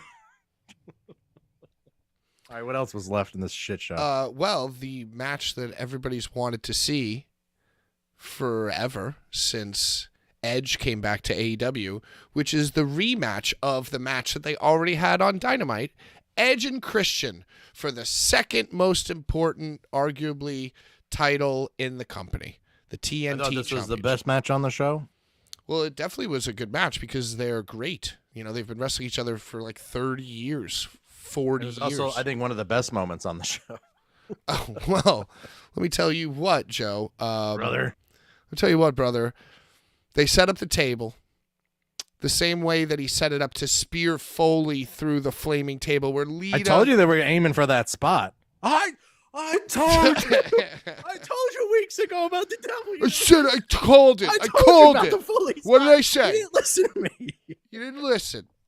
Only me predicts this stuff. No one else in the world ever did. Right. Yeah, and it's like, it actually turns out what's really happening is the wrestlers are just as lazy at coming up with new stuff as Hollywood is. It's like, of course they're going to do that spot. It's not an homage. It's not a callback. It's just, they don't have new ideas. Anyway, so. No. Somebody said Tony Khan only remembers 4 storylines from when he was a kid. I don't know what exact storylines they were, but it was a really funny comment. Oh my God. How he thinks about wrestling. Well, it's so funny too, because it's like everything's about who is a friend and who aren't friends and who's betraying whose friendship. And I feel like Tony Khan's working some stuff out when he's like, he's like, but Edge versus Christian. They go to set up the table. The match was pretty good. They use tables. What? They used ladders. What? And they used chairs. What? And at the very end, and it was a conglomeration of their entire lives' work. Edge the actor. Edge the sci-fi channel actor. He's in the new Percy Jackson film. Oh yeah, did you see that? No, I didn't see that, and I think he's the villain in that. He has a sword and he's fighting someone with a sword in it. Yo, Edge, Adam Copeland, the person who does the interviews, is the character. You know what I'm saying? Yeah. Like, there is no Edge character. Like, all this fucking, well, I just think that the motivation and, you know, I don't know, just the way he talks is so corny and canned and like, yeah, he wants to be John Cena. He's trying to be John Cena. It'll get good once Beth Phoenix comes in. Don't worry. I told you that Beth Phoenix was going to come. I fucking told you. Another one I saw in an elevator. Beth Phoenix? Yeah. What did she smell like? But she was like pregnant at the time. Oh, extremely pregnant. And again, also in Dallas. It was the first time Mania was in Dallas, and it was at Mania. And we got on the elevator, and she was just getting off the elevator. You think you know me? You think you know me? So at the end, they go to do this table spot, and I'm like, well, Edge isn't wearing a shirt, so obviously Christian is going to take this spear, you know, through this table because he's wearing like the turtleneck, which by the way is like probably the best wrestling gear. The fact that he does a sleeveless turtleneck, he's the man. He is so much fucking cooler than Edge in every way now. For the first time ever. For the first time ever in their history, Christian is so much. Well, he's also been there and been able to carve out something out before he got there. You know what I mean? But I just think it's a case of like, he's always been kept in a bottle and never really. Well, he's a guy who has good ideas. But never been able to use them. Right, he's benefiting from whereas a guy like Miro sucks and is like so flat. Like Christian is like a real pro and has like an idea and then builds on commentary. I think Miro's an incredible athlete and he's a very good wrestler. But he like especially like for strong style big dudes, like those are some really good matches he's had. Yeah. But he doesn't have good ideas. No. He just like or I don't know if he's being fed idea, but like his stuff like isn't interesting. No. When he talks. Of course. But like, so Christian's a guy who's like carved it out each week, you know, he saw the memes, he's got his finger on the pulse. So he like leaned into the dead dad stuff. And like, he saw that people were calling him like a supervillain and the turtleneck was getting over. So he did it. Like, he's a guy who's benefiting from the freedom. And I don't think while Edge could write like a great wrestling storyline and write a great match, I don't think that Edge has ever had that great of a character. Like, he's never been as well defined. I think he's. Like rated R, obviously. Exactly. Yeah. So for the record, I mean, him at his Ultimate Opportunist rated R superstar run he's arguably one of my favorites. Yeah, like, that's an all-time in my top 10. Yeah. Okay, fair. Not this shit. Fair like enough. All the Money in the Bank cash-ins, all the screw jobs with like Batista and Taker and Cena and like all that shit. Like, and he would always just narrowly escape. Yeah. Yeah, the Ultimate Opportunist. You know, okay, fine. But so think about it like this. Think about look at it as also like he just came from a tag team and we saw his whole fucking career. You know what I mean? Like from the Brood to Edge and Christian to one of the all-time Solo, greats. One of the like greats. Then the main event pushes. But okay, yes, fine. But look at it like he's a band. Like he's had great, amazing albums, legendary albums, but his like newer stuff I'm not that into. No. Look at it that way. Yeah. Yeah, that's fine. Like I mean, maybe we would have been into the Judgment Day, but that got all fucked. Yeah. Because I read something also that, you know, the Judgment Day was supposed to be just the new Brood. It was supposed to be they were going to give them powers and he didn't want powers. Yeah, him, Rhea, and Damien were the originals, right? Yeah. So, not JD McFunko Pop. But dude, so they're supposed to be the new Brood or whatever. But yeah, obviously they had different plans. So, all right, we're closing up. We'll finish up. We're finishing up AEW. 5-minute warning on AEW. So basically, long story short, they go to do this table spot. Just the choice to powerbomb. Nick Wayne does the switcheroo, and Nick Wayne is standing on the apron, and Edge is going to put his face in Nick Wayne's crotch and powerbomb him through the table. And the table completely was ablaze. Camera cut away. Camera cut back. Completely dead. Like nothing. Not even like a little blue. And it just went out real quick. Blue. And fucking Edge like frantically, and Nick Wayne is just draped on the thing waiting for this power bomb for like, a minute, 90 seconds. Whoa. It was like in Mortal Kombat where you take like super long to do the fatality, and the guy's just like, like you fuck it up. yeah. And then but then the opponent just drops on the ground if you don't do anything. It's like, Right, Sector wins. Oh, brutal. That's the ultimate. But anyway, yeah, so that's a great way to describe it. And then Edge frantically uses the rest of the thing. Shocking. I was like, at this moment, I was like, wow, this is a legendary fail. Like, he's not going to get this shit relit. But he did. And he goes to powerbomb Nick Wayne through it. And I guess because of the haste, now that he's worried that the fucking flame's going to go out, he just goes, "Hua!" and like throws Nick Wayne. They just fucking tossed him. Completely misses Corner the tosses table. him basically Like, over Nick the Wayne's, fucking like, table. Butt hit the like other corner, landed on his head. The flaming table flips over, immediately goes out. No problems there. But yeah, Nick Wayne almost like died from a flaming table spot for a reason other than fire. Just interesting. So, and then what happened in the most predictable turn of events that you could ever fucking imagine is that Edge powerbombs Nick Wayne, slides in, hits the spear, 1, 2, 3, right as the referee's getting up or whatever the fuck. New TNT champion. But then who comes out? Joe, I'll give you one guess. Well, no. Oh, who else? Was it him? No, it was Kill Switch.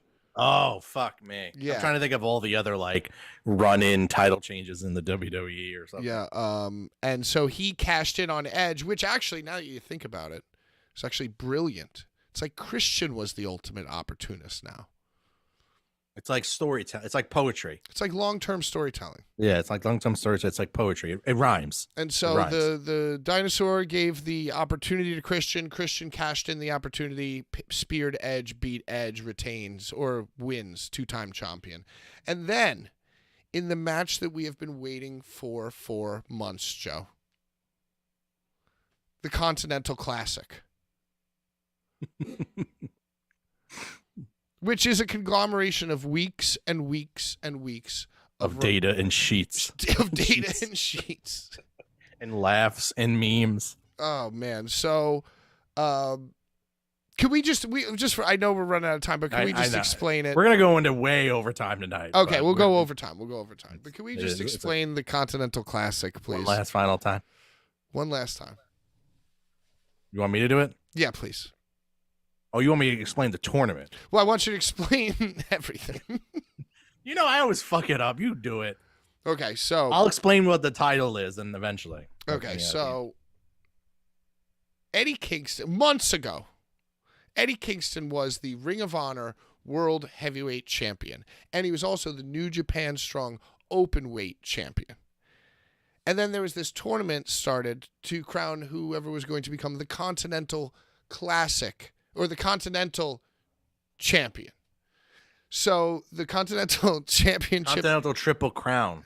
Well, what happened was actually Eddie Kingston put his money where his mouth was. Because Eddie Kingston, as the dual champion, was entered into the Continental Championship tournament, which, by the way, is a round-robin tournament, 6 wrestlers, 2 brackets. You got the gold bracket and you got the blue bracket. Each wrestler wrestles each other 1 time. And then if you win your match, well, the matches are a little bit different. They guarantee no interference in these matches. And there is a 20-minute time limit, which could be a draw. If a draw occurs, you get 1 point. Each wrestler gets 1 point. If the winning wrestler gets 3 points and the losing wrestler gets 0 points, after each wrestler in each bracket, the gold and the blue, have wrestled each other 1 time, the points will be compiled. In the gold bracket, there was a 3-way tie, Joe. Yes, there was. So they had to have a 3-way dance. Threat match to determine the person coming out of the gold bracket. In the blue bracket, something else happened, and somebody came out of the blue There was bracket. a draw. There was a draw in a match. Finally, at the end, after everything was said and done, there was finally a draw. So you have one guy out of gold, then you have one guy out of blue. The guy out of gold. Now the person who comes out of both of these brackets will be fighting each other to determine who not only wins the Continental Tournament, becoming the Continental Champion, but also Eddie Kingston put his money where his mouth was. And he took his Ring of Honor World Heavyweight Championship and his New Japan Strong Openweight Championship, and he put them up for grabs. And all 3 belts sit on a table. And the winner of the tournament will become the first ever Triple Crown winner. Continental Crown. The Continental The Crown. Continental Crown, if you will. So, guess who came out of one bracket? Jon Moxley. Odds-on favorite. Powerful. Challenger. Most push man in the company. Yeah. Former champion. Most push man in the company. And then Married to the most push woman in the company. Then who came out of the other bracket? Wouldn't you fucking believe it? The guy who put his money where his mouth was. He was down bad. He was down bad. He had 2 losses. I think he started with 2 losses and he came back. Had to win every single match. He That's won out. exactly what he did. He won out. He beat Jay Briscoe like 4 times. And then, so now it's Eddie. Jay Briscoe passed away. Mark Briscoe. I'm sorry. But actually, they were different brackets. So different brackets. But Eddie sorry. Kingston, he was down bad. It wasn't looking good. No. But he put his money where his mouth was, and he came out of his bracket. So it's Jon Moxley versus Eddie Kingston. They did the exact match that you think that they would have, Joe. Punch for punch, shot for shot, chop for chop. Woo! Middle fingers all around. Yeah, middle fingers all around. Mm-hmm. And wouldn't you know who came out and won? The motherfucker who originally put his money where his mouth was, Eddie Kingston. What a story. What a story. What a tale. He was wearing the Kawada shin pads in tribute. I think it was in tribute to Kawada or some Japanese guy. He was one of his favorite Japanese. So he usually kicks you with just his bare boot, shin to skull. But in the most important match of his career, he wore kick pads to help, soften that blow for his opponent. Interesting strategy by Eddie. He decided to be nice one day. Bryan Danielson. Oh, you know what? That's the final alcoholic in the fucking faction. Eddie Kingston. Let's go. Who's the final alcoholic? Moxley? No, Eddie Kingston. Moxley's been reformed. Moxley's won too. Well, but Moxley doesn't drink anymore. He's reformed. Oh, okay. So he says. Oh, come on. You don't know. He looks great. It was a great match if you like that type of match. And Eddie Kingston put his money where his mouth was when he won. And wouldn't you believe he recreated every single Japanese wrestling photo that he grew up loving in the 80s in the locker room. Did you see this with the side-by-side? He was paying tribute to all of his favorites. I didn't see it. Was it him probably holding all the belts or something? Yeah, all that stuff. So congratulations, Eddie. Like Ultimo Dragon or something? Yeah, something like that. Now for my favorite match on the show. Oh, my God. I forgot about I thought we were done. We still have 2 more matches. 2 more matches? Well, did you cover Timeless Tony versus Riho? No, I forgot about that. But that was whatever. Yeah. That was. She did great. Someone said they were watching that and they clipped it and captioned it and was like, "Don't worry, Sasha Banks is on her way to save the women's division." And I commented, "Well, she's probably just gonna get injured in like 3 months, and then that'll be it." How long until Sasha Banks punches somebody backstage? I don't think she'll do that. She's just injury prone. So, and in that company, motherfuckers get injured really quick. Yeah. Let's do the same reverse Hurricane Rana I did at the Barclays Center 10 years ago. It'll be fine. Rihu fucks, dude. Yeah, Rihu fucks. All right, so main event. Main event time. MJF versus Samoa Joe. Samoa Joe is awesome. He's just as awesome as he's ever been. Good you match. know, if we're thinking about wrestlers like their bands, and like Edge is kind of like Metallica, right? Like what a run, like what a legendary run. And then like the newer stuff, I'm kind of like, well, it's old Metallica, but you're still great, still love you. Yeah. Samoa Joe is like a hardcore band that's made the same record 20 times, and every time each record comes out, you're like, yes, this. Get the fuck up. Yeah, Yo, dude. Denny's, what the fuck is up? Yeah, exactly. Yeah. You know, like, yeah, Samoa Joe is a hardcore band who has worn pretty much the same trunks, had the same look on his face the entire fucking time. And I love am him. Samoa Joe. I am pro wrestling. Yeah, He's it's always- he's kind of gotten like a little smooth in his old age. He's kind of got like a little debonair to him. yeah. But he's a great talker. He's a fucking great wrestler. MJF is great, a great wrestler also. It was a good match. The weird thing was that Adam Cole was at ringside, and once Adam Cole's music came out and he went, It's all about the boom. Yeah. Adam Cole, baby. You know, if he's a bad guy, is he still going to use the same music? Oh, he's got the new music. He's got new music. I didn't know that. It's but the new. Well, we'll get to that. It's all about the boom. I'm gonna have to do an unbridged Sparknotes version of Dynamite, but it's fine. Sorry, was horrible. I'm sorry I'm taking so long, but this is my Okay. favorite thing. Okay, go ahead. So once Adam Cole came out, I knew that fucking MJF was going to get betrayed by him.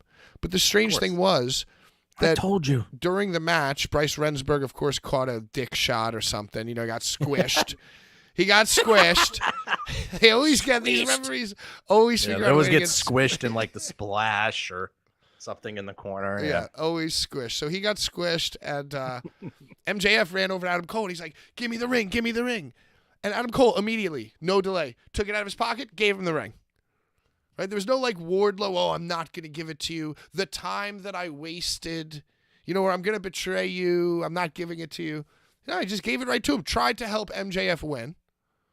Samoa Joe foiled the plan, hit whatever, choked MJF out. Choked him out. New champion, Samoa Joe. Won the Triple B. Oh yeah. Finally, the reign of terror is over. Yeah, and Samoa Joe's awesome. I forgot to check DraftKings if there was a pool. Bummed. So what happened was that the lights went out, the lights came on, all the devils were in the ring, and they started like grabbing and attacking MJF, and the devil was gonna hit one of them with a chair, and Adam Cole. Oh, they have them both. Yeah, it's yeah, like had they them have both. Had them both. Don't hit him. No, hit me. Hit me, hit me, hit me. Yeah. And then the lights go out. MJF really going for some kind of role. Yeah. Really trying the acting out. The lights go out, and then they come back up, and now Adam Cole's just sitting in a chair. The chair they were going to hit MJF with, you know? Evil Adam Cole. Yeah, everyone says. But he's still injured. I told you. I fucking told you. But he's still injured. His injury is real. Yeah, the injury is real. Yeah. That's what sucks. He's sitting in the chair, but then the next Dynamite, he has to be like, He's on crutches.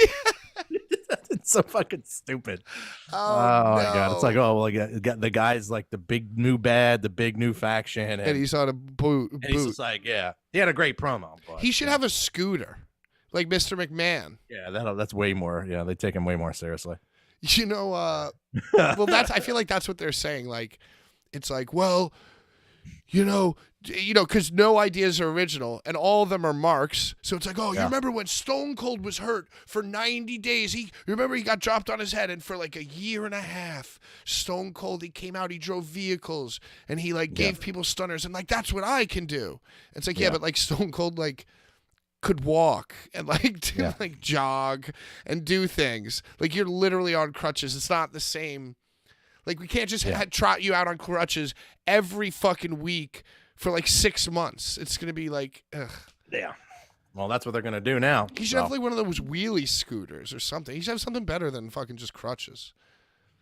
So that was it. He turned on him, and then Roddy shinned him in the face, and then they just stomped him out. And yeah, and you know what's funny? They were like, oh my God, that's Adam Cole and that's Roderick Strong and the United Empire, and they like forgot to put over that like Wardlow.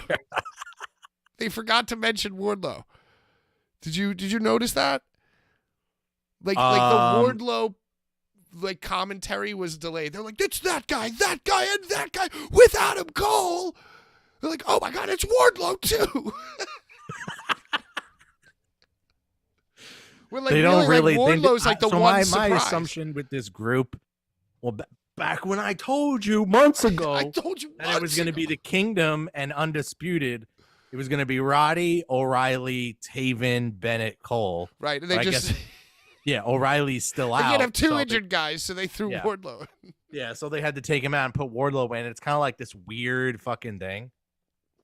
But yeah, the pay-per-view sucked. So now Wardlow tomorrow. sucks. Oh, I'm gonna have to do an abridged version of this. Oh, you want to talk about Dynamite? I'm sorry, I went Very so quickly, long. very quickly, because it really, it's okay. But we'll just. I go would through like it you to very quick. recap to me just the major bullet points of Yeah, like that's the all. pay-per-view So, fallout. It was in the fallout was they were in the Prudential Center, so crowd was pretty hot all night being from New Jersey. The crowd got shit on all night, a lot of Jersey jokes and stuff like that. Right, easy The heat. Kingdom opened the show. Adam Cole had a good promo. And then it looks like they're going to maybe feud with like the Acclaimed and Bullet Club Gold. Why? What? I saw that. I heard. And they're I called guess- the Undisputed Kingdom. Like that is like the name. I told and you. And I told you, I put my money where my mouth was. and then, bro, the theme that they're coming out to sounds like Dollar Store, what their NXT theme was, like dun dun dun dun dun dun dun dun, like that. Uh-huh. But it's like dun dun dun dun dun dun. Like it sounds like a little bit off, you know? Do. Yeah. That's ours. Yeah, no, that's ours. There's other ones like this. So yeah, so they pretty much are calling it. The Undisputed Is there a Kingdom. boom in the song? Oh, I didn't even realize. I got to look it up on YouTube. I got to listen to it. Like, what is Adam Cole? Does he still do a boom? Or does he He still? did it with he had the mask like this, and then he went like this. So there is a part. He has the mask to remind you that he was the devil. He never actually wore the mask though. No, because we would know because There was never like this. Well, 4 guys went like this. Yeah. But the devil mask was never on Cole and taken off. You know why? Because if he ever actually wore it, you'd see the walking boot. Oh fuck me. You know what I'm saying? Like, Yeah, that's true. Yeah. so I guess they couldn't have did what that. they're trying to like make it seem like is like he was never any of the devils. He was just controlling it. Yeah. Because obviously the injury is real. He can't run. He can't do things. So yeah, the show actually was a good show, and then they went down the card, and I'm like, oh, this looks like a good Dynamite, and then they have the main event, like they advertised the main event, and it's Swerve. I was like, oh shit, all right, they're gonna close the show with Swerve versus Daniel Garcia. Really? So if you had to guess, just we'll do like a quick synopsis. If you had to guess how many Renee segments are on the show, what would you guess? New Jersey. Remember, the Continental Classic is over. Oh my God, were there like 5? There were 6 fucking appearances on the show. Yes, she's back, baby. We're back. We're talking back-to-back segments. We're back. Like it was bad, bro. Renee's back. Notable things on the show: Maria Mai made her Ooh, debut. how was that? How was that? It wasn't that great. She faced someone I'm calling Queen Amidala. Okay. It was like Queen it was, I swear her name was like Queen Aradala, and it sounded like Queen Amidala from the Phantom Menace or from Star Wars. So I'm just calling her Queen Amidala. The match was all right. Her offense is Mariah's offense is kind of like all these like high angle, like delayed, like drop kick slap thingies, and her finisher is a fireman's carry into a Falcon Arrow. Huh. Or a fireman's carry into like a sit out driver. Yeah, It's I got not you. the greatest thing, something like that. Um, And then after the match, Deonna Purrazzo showed up, so she's all elite now. Oh, I knew And, she'd be all elite. I told knew it. you. I told you, Sasha too, but that's still coming. I'm telling you. Right. I saw a Deonna is promo. obviously afraid on the mic. She was very nervous in front of her hometown crowd. She was like, New "I'm Jersey. elite." I don't know. Maybe that's how she just normally talks, though. Christian had a funny segment with all his Tommy cronies. Cutlets. Yeah. Christian had a funny segment. He just had a promo, whatever. He's but, the it was- patriarchy now. yeah, it's a patriarchy. Yeah, Yeah, well, you know what? Wait till you and get the to mother whole... is the matriarchy. right. He called the mother the matriarchy. Okay.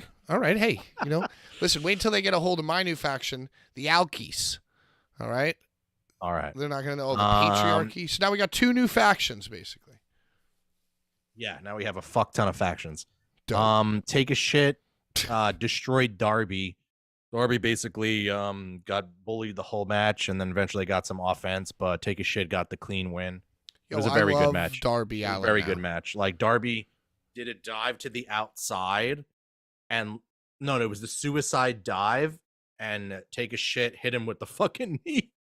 Oh my Yo, god! I just Darby sick. has won me over too because I often am shocked to the point of like laughing at the choices that he makes Yeah, in the ring. Like the bumps that he takes are like so that's his absurd. gimmick.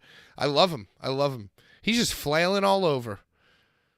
a lot more Renee. What have I become? Trent wins a 4-way to face Eddie Kingston on Collision for the first Continental Crown defense.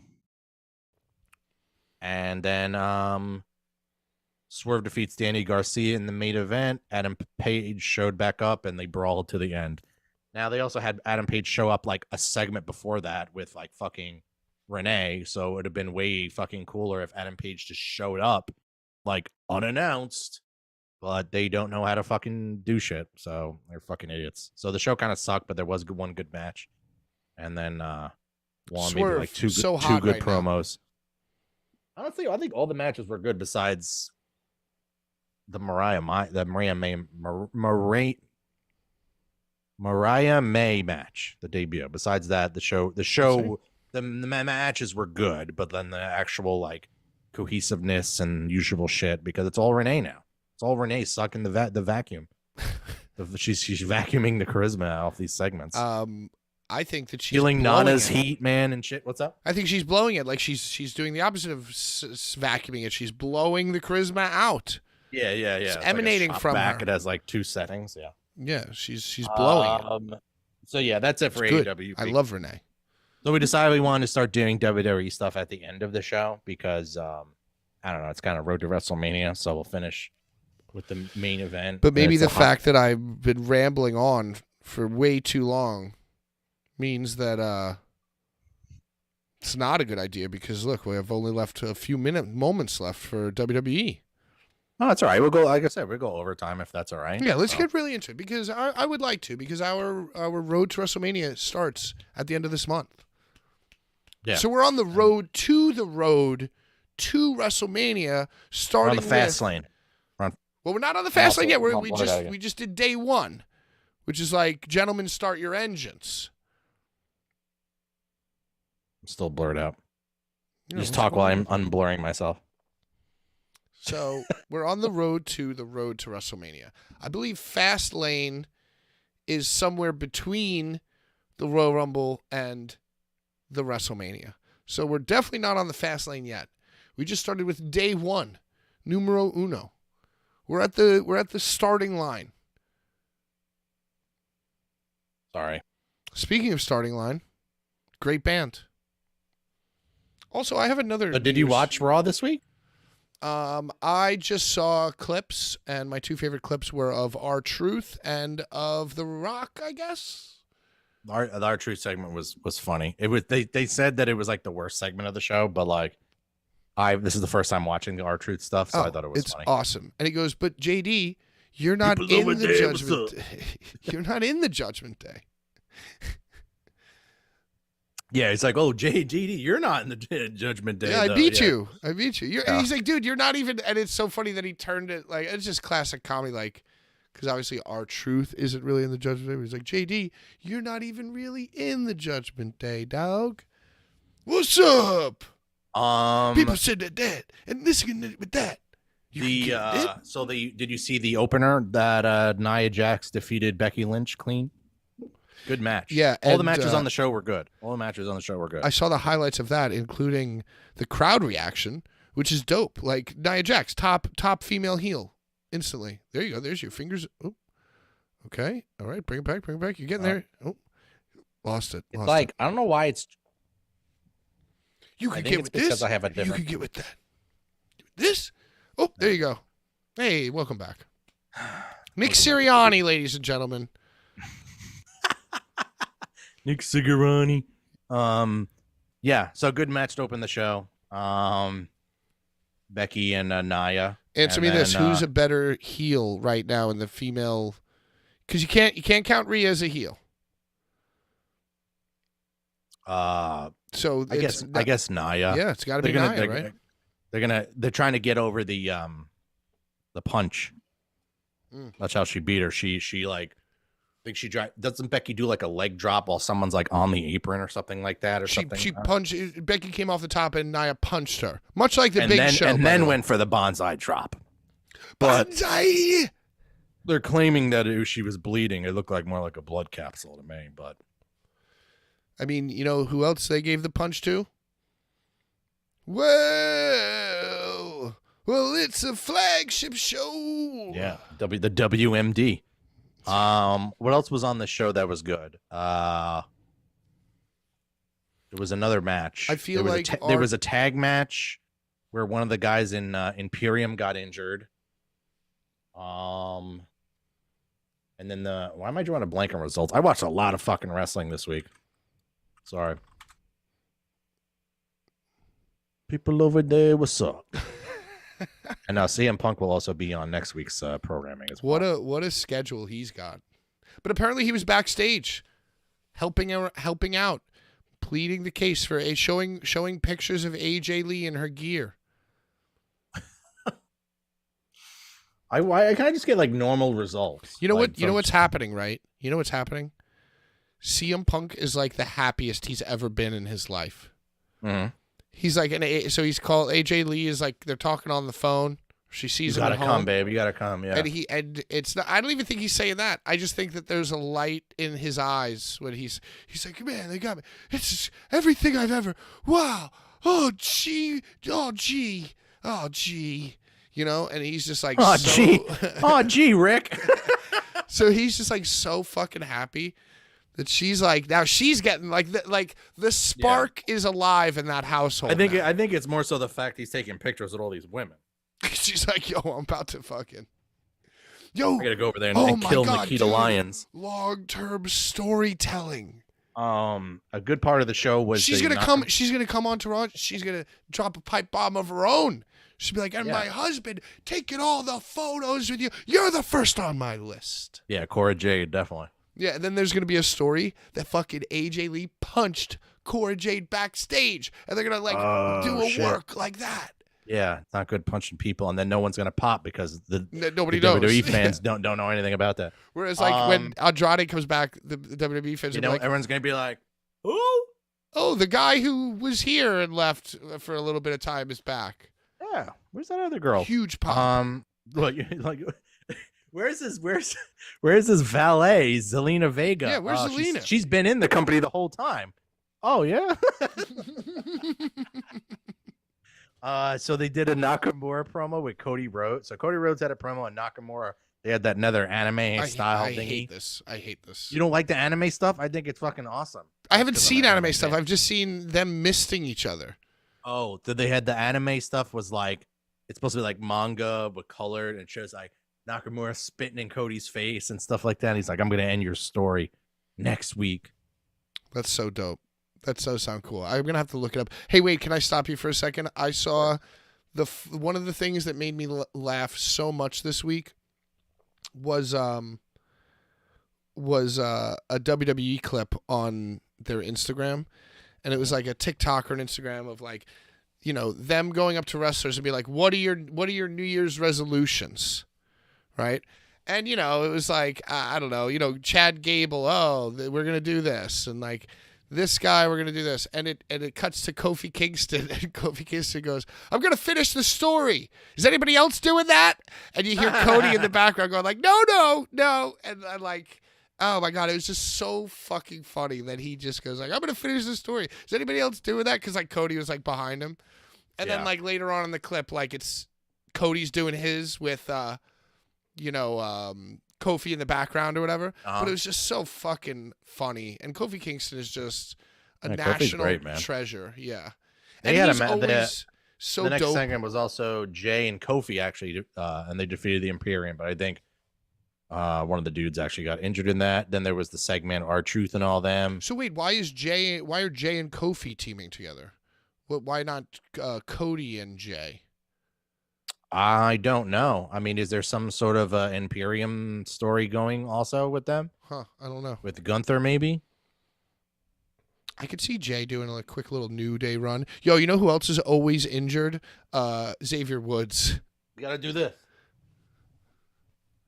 You can get with this. Oh, yeah. You can Xavier get Woods with is always fucking injured. Always. It's crazy. Why would he want to not be injured when he could just play video games? Yeah, that's what he gets paid to do. So, Yeah. yeah, him and R-Truth and Miz defeated Dominic Mysterio, JD McFunko Pop, Women's World Championship. Rhea Ripley defeats Ivy Nile. It was actually a good match. She, dominated the whole thing, but she's the one that's, a shorter, buff girl, cornrow, blonde. Maybe you've seen her. Oh, yeah. Shayna Baszler and Zoe Stark defeat Natalya and Tegan Nox. It's probably the weakest one on the show. And then the main was Seth versus Drew McIntyre, which was probably the best match they've done in a long time, at least on Raw. I watched that. Yo,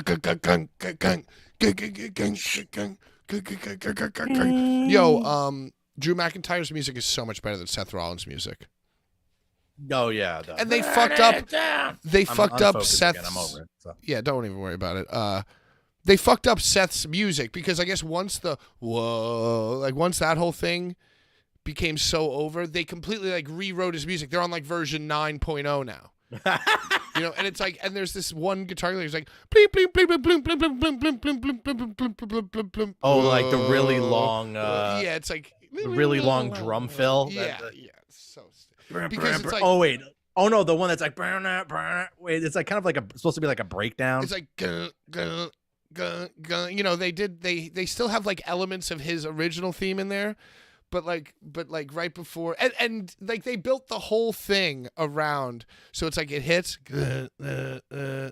whoa, yeah, and then it's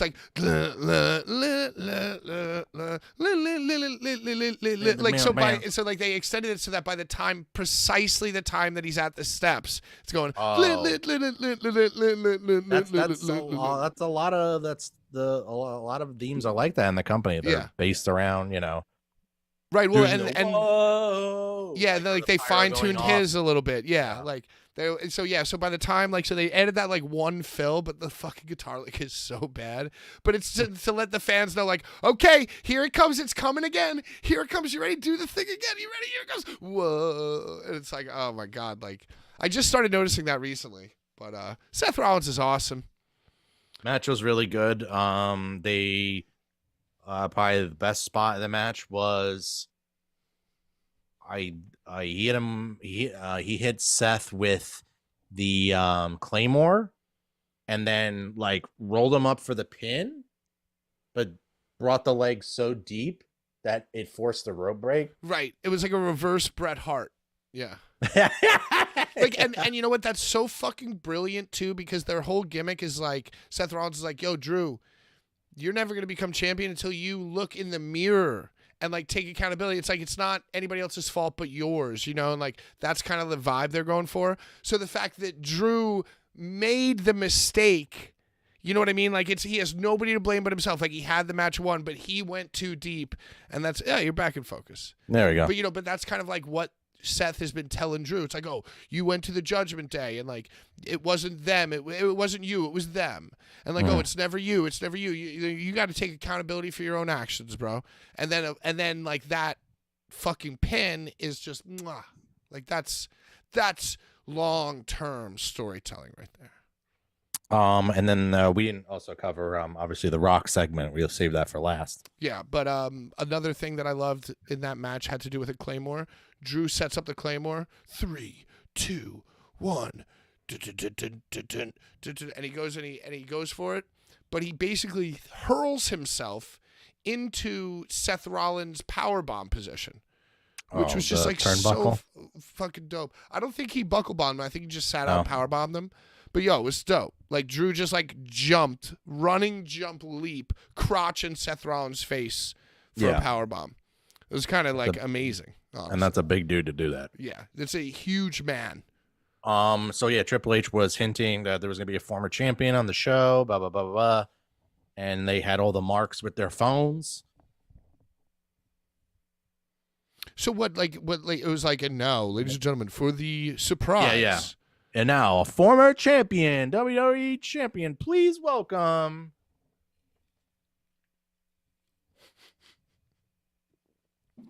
I mean, Jinder Mahal. Jinder Mahal was a great champion. Underrated. So everyone's like, they got us. They worked us, man. I thought it was gonna be Andrade.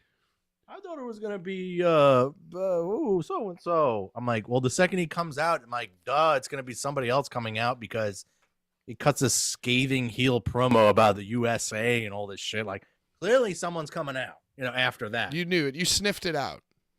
Yeah, it was. I told you. I knew it wasn't him. I wasn't expecting The Rock though. Well, No. it's funny, the Triple H tweet, I think it was like, I forget what the actual language was, but he's like a former champion and legend, So it was, the tweet was too hype for Andrade, but it was definitely not hype enough for The Rock. Like if Andrade came out, I would have I feel like I would have looked at that tweet and been like, nah, I don't know. That would have made no sense. Also having a scathing USA promo and then have a Mexican guy come out. I love USA. Because that's Andrade's just so terrible at English. But I like him. You don't like The Rock though. Oh my God. How do I feel the about promo The was Rock? it was all right at times, but majority of it was pretty bad. It was kind of him just name calling and So day walk one me douchebag through and- what happened. Because I've seen clips, but I want to know the order in which he talked, did his moves. Did they have a match? No, he came out and then Samantha Irvine had a was not seizure. happy. Samantha The Irvine had Maharaja was not happy. What? The modern day Maharaja was not happy. Because Samantha the- Irvine, when the music hit, she had a seizure when Oh the my Rock's God. music. Oh Jesus fuck! Did I send you this? I've seen it everywhere. It was like, if you smell. Yeah, her chair was she was in an electric chair and had a seizure. And she turns around, looks at. Oh my God! I didn't know that was gonna happen. And the Rock quote retweeted it was like, "This is dope. She's cool." It's like we couldn't. Yeah, fuck him too. All right, fuck him he's and the her. worst. Yeah. Both. And then Anyways. I don't know if you know this. Also, Samantha Irvin, after she had to the date, Joe, her most cringe social media video has got to be the Rock entrance reaction. I feel like this is That definitely is. Yeah. This is the culminate. Another thing that slid in at the end of the year as the cringiest of the cringe. I don't know. It's day one. The so lamest of the. Oh, okay. It might have to go all the way to next year now. I'm sorry. Well, it's the reigning champion for sure. It's she's been practicing this. That's moment. usually what happens. That's usually what happened with Wrestle Kingdom. It'd be on the first day of the year, and then that'd be the match of the year. But you have to wait all the way 1 year to decide the match of the year. That's voted on by better people than me because I wouldn't even remember things that happened in January to consider them for match of the year. I'd be like, oh, what happened the last 3? It would really be the last 3 I remember what happened awards. last week. Yeah. But yeah, she's been working towards this cringe moment, and when The Rock, she fucking latched on to The Rock's entrance, and man, she's really cared. And then, coincidence, by the way, nothing to worry about. Very next day, underwear photo, mirror selfie, underwear, full underwear. Yeah, I don't because know. she probably had so much heat on her, or whatever. Oh no, let me keep the algorithm going. She's like, I gotta follow this up with. I gotta follow follow this up with a thirst trap. I gotta put a thirst trap out there. so people will know that I got brains and the body.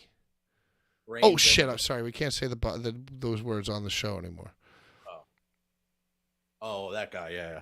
But yeah, in the order of things, he came out, talked a bunch of shit. It sounded fine at first, and then he was like, "Oh yeah, you're gonna be the day one douchebag," and he gets the crowd to like say day one. This crowd, this side says douchebag, and they went on way too long. And then I don't know. I guess then they started doing their moves. He hit him with a rock bottom, and then So what? I guess like unsanctioned. people's elbow, and that was it. It wasn't a match. The modern day Maharaja goes to punch him. The Rock counters 1, 2, 3, twee, bing bong off the ropes. Oh, I think it went into like the corner. He threw him into the corner, and Jinder was hitting him, and then Jinder went and like showboated, came back, and then Rocky just started like rallying, and then did all the moves. Gave him the punches, spit in the hand, Jinder off the ropes.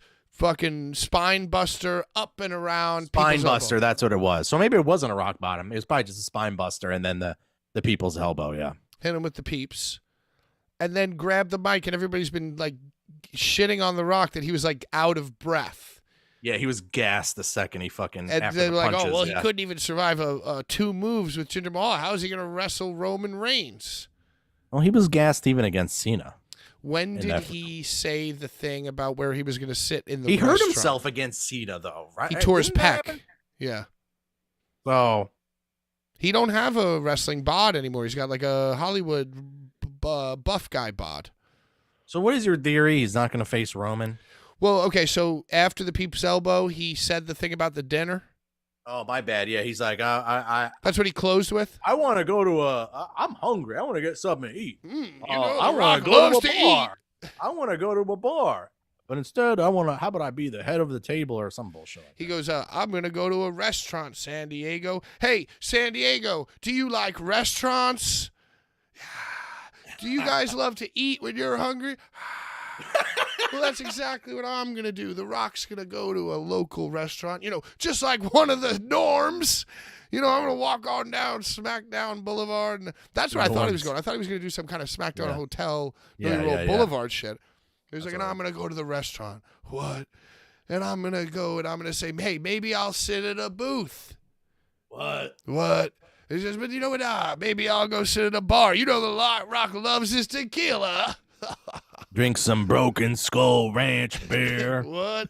He's like, but maybe I'll tell them that where I want to sit at the restaurant is the head of the table. That's what it was. Which makes no sense, by the way, because in a restaurant you'd get a booth. If sit you at the bar, smell, and then he did the if you smell. and you'd say, hey, they'd say, hey, do you want a booth? No. Do you want to sit at the bar? No. Do you want a table?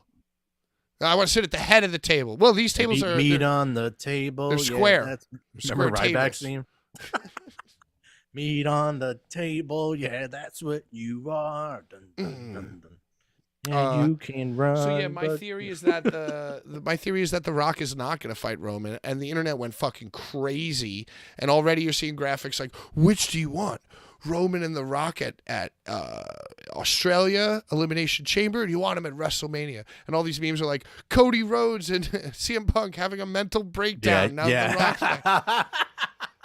Everyone's stealing spots. It's so funny. Right. It's like everybody's like, oh, The Rock just jumped the line, Yeah.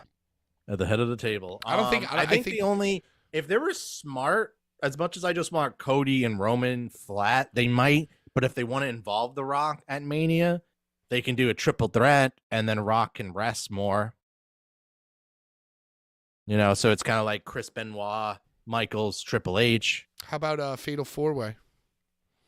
Who would be the fourth? Cody, Roman. I mean, and that's putting a lot of guys in one match. It's a 2-day that way show. CM Punk can rest too. Oh yeah, I it don't think is a CM 2-day show. It's a 2-day show. Granted, one night. Don't they do a women's match to close out the first night usually, right? Well, last year No, it was they don't tag do that and- anymore. That's not consistent. They in Dallas they did Owens and Austin. Right. And then the next night was Roman and Edge and Lesnar. Bryan. Oh yeah, Roman and Lesnar. And also That was in Tampa with the 3-way with all them with the And then Stack'em. all that. Also, last year they did tag team first night, Cody Roman second night. They did two. Yeah, it was two matches. Steen and Jericho, versus Usos, and then Oh, that was great. That was a great. Yo, WrestleMania last year was fucking dope. Those two main events were awesome. It's gonna be tough for them to top I it liked this the year. Dallas one from top to bottom, night one when Cody came back. No, didn't the Austin- Cody? The one the Like- year before. Yeah, the one when Cody came back to face Kevin Seth, and Austin. Kevin and Austin. I think there was like a tag team match also that was good on that show. I think, and then also had Becky versus Bianca. Yo, What else was on that show? There was a lot of good stuff on it. and for as much shit that happens in WWE that's like, it's lame. It's like this season is going to be dope because it's Well, no, Hunter is booking it now, so right. it's like it's I like saw good. Yeah, I saw something. Somebody said, "Can you you want a great? Well, how long is Hunter supposed to be booking this? Like, how long has he had the reins for?" I feel like he did, then he didn't, then he did, then he didn't. So maybe like I don't know, 6 months now. I'm just Someone taking a was like, wild guess. grade Triple H and how he's been doing so far, or on like like on a letter like A B C D F, and everybody was like A plus, A minus, A plus, A plus, A plus minus, and then it was like F or something. Just there's always that one guy. Russian And judges. Yeah. And I responded, I was like, y'all are acting like you can't get any better than this. Yeah. Like, Punk hasn't even wrestled a fucking match yet. Rock hasn't wrestled the match. You could probably take the title off Roman in some big way. So where's it going to go? S rank? Like, that's not what you asked for. S-tier. Yeah, but I don't know. I feel like it's going to be hard for them to replicate my emotional investment that I had. Every so often, Joe, I like to watch wrestling like I'm watching sports that I care about. You know what I mean? So, and last year, with all the Sami Zayn stuff, dude, I was locked in on Sami at Elimination Chamber. Was like huge. That was like amazing. That whole run. He just got injured, by the way, too. Well, So now they're both out. Well, whatever. The whole run from him turning on them and being exiled to having the match in his hometown to then the tag team. Yo, that was so dope. And that was like a year. Think about it. Sammy ran that program for a year. And it wasn't him consistently booking also. So, But what I'm saying is like they but don't imagine have, like him consistently booking for a year. Is that what you're trying to get at? Well, I'm just saying like right now, no matter who was booking, I'm just saying right now going into Mania, they don't have anything going on that's as deeply rooted as what was going on at this time last year with Sami Zayn. Yeah, I mean, And the bloodline is after still the Rumble and where they start going from here. I think the bloodline is still dope, but they're definitely not where they were at.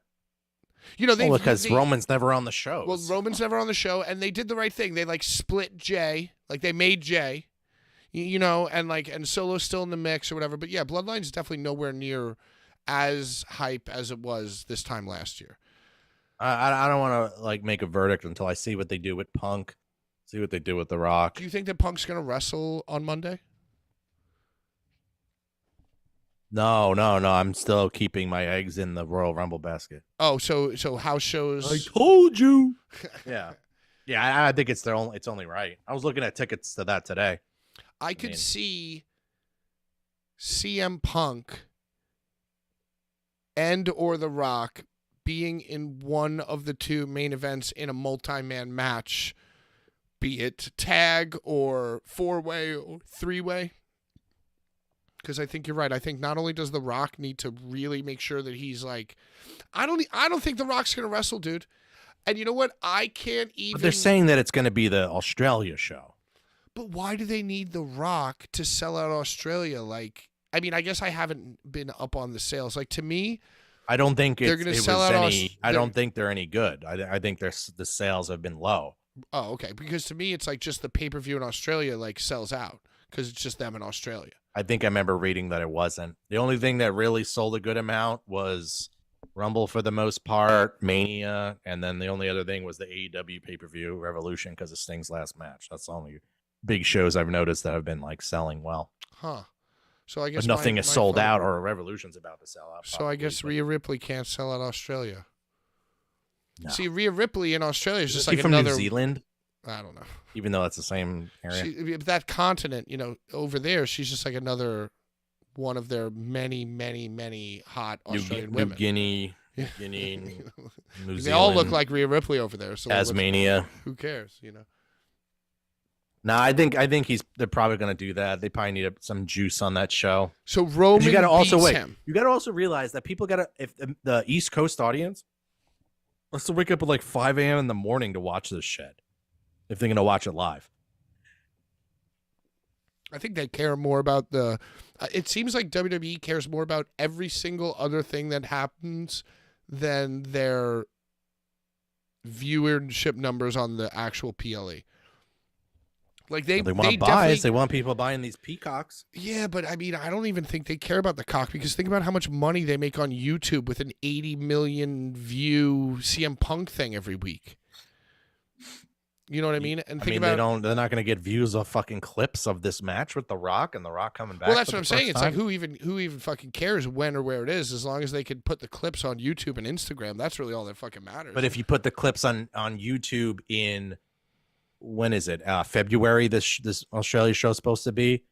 Like every week, every day, there's more and more people looking at the product. You know what I mean? Like they're hot right now. So if they want a hot fucking Mania, where they're gonna probably have like Logan Paul, Bad Bunny back on the show, this person, yada yada yada, blah, blah, and maybe The Rock too. I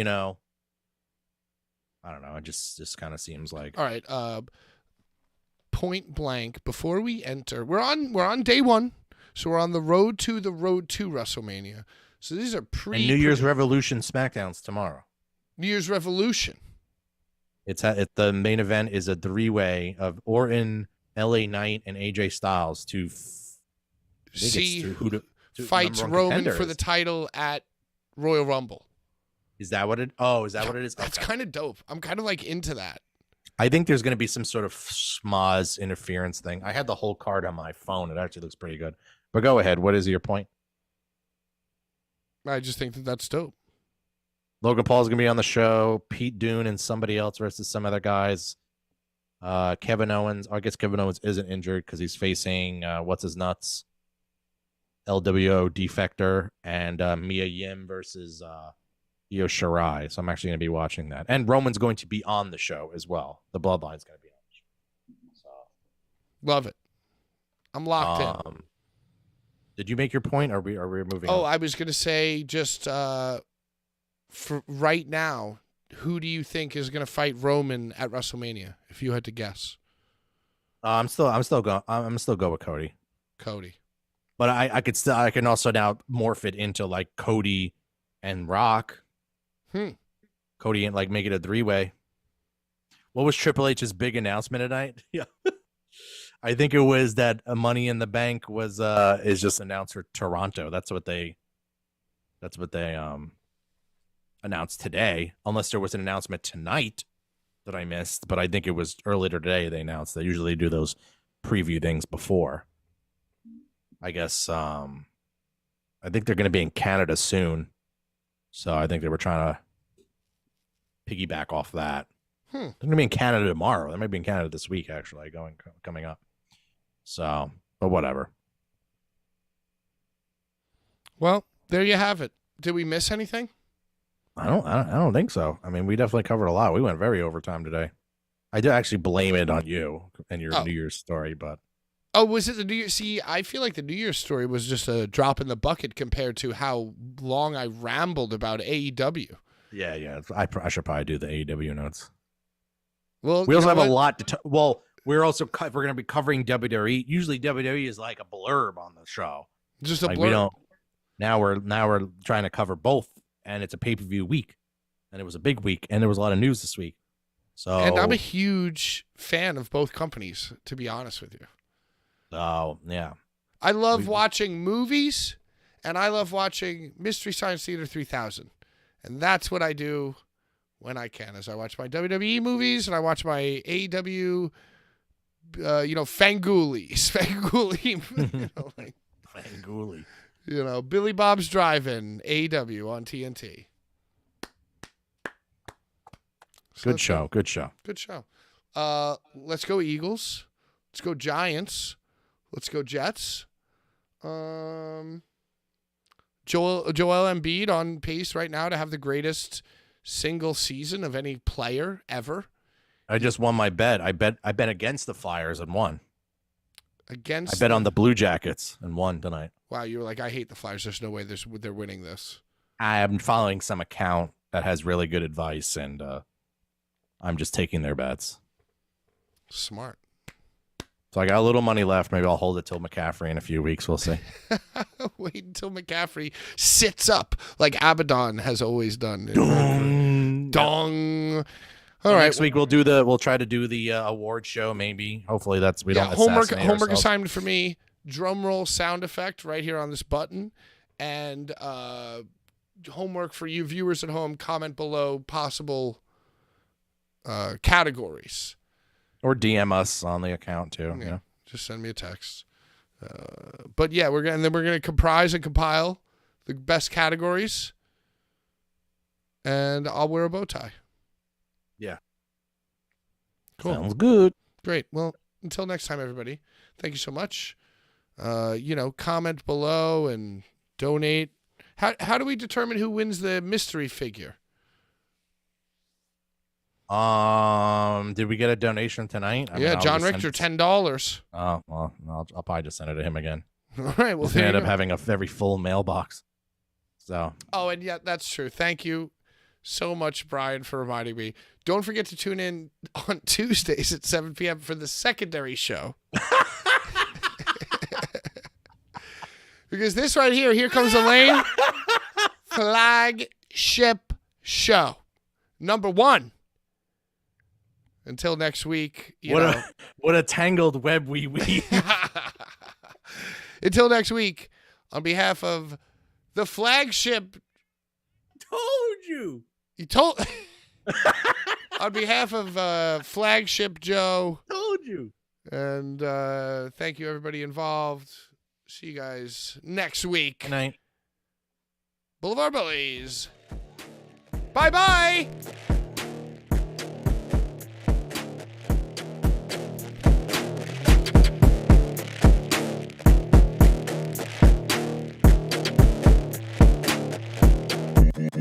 Boulevard.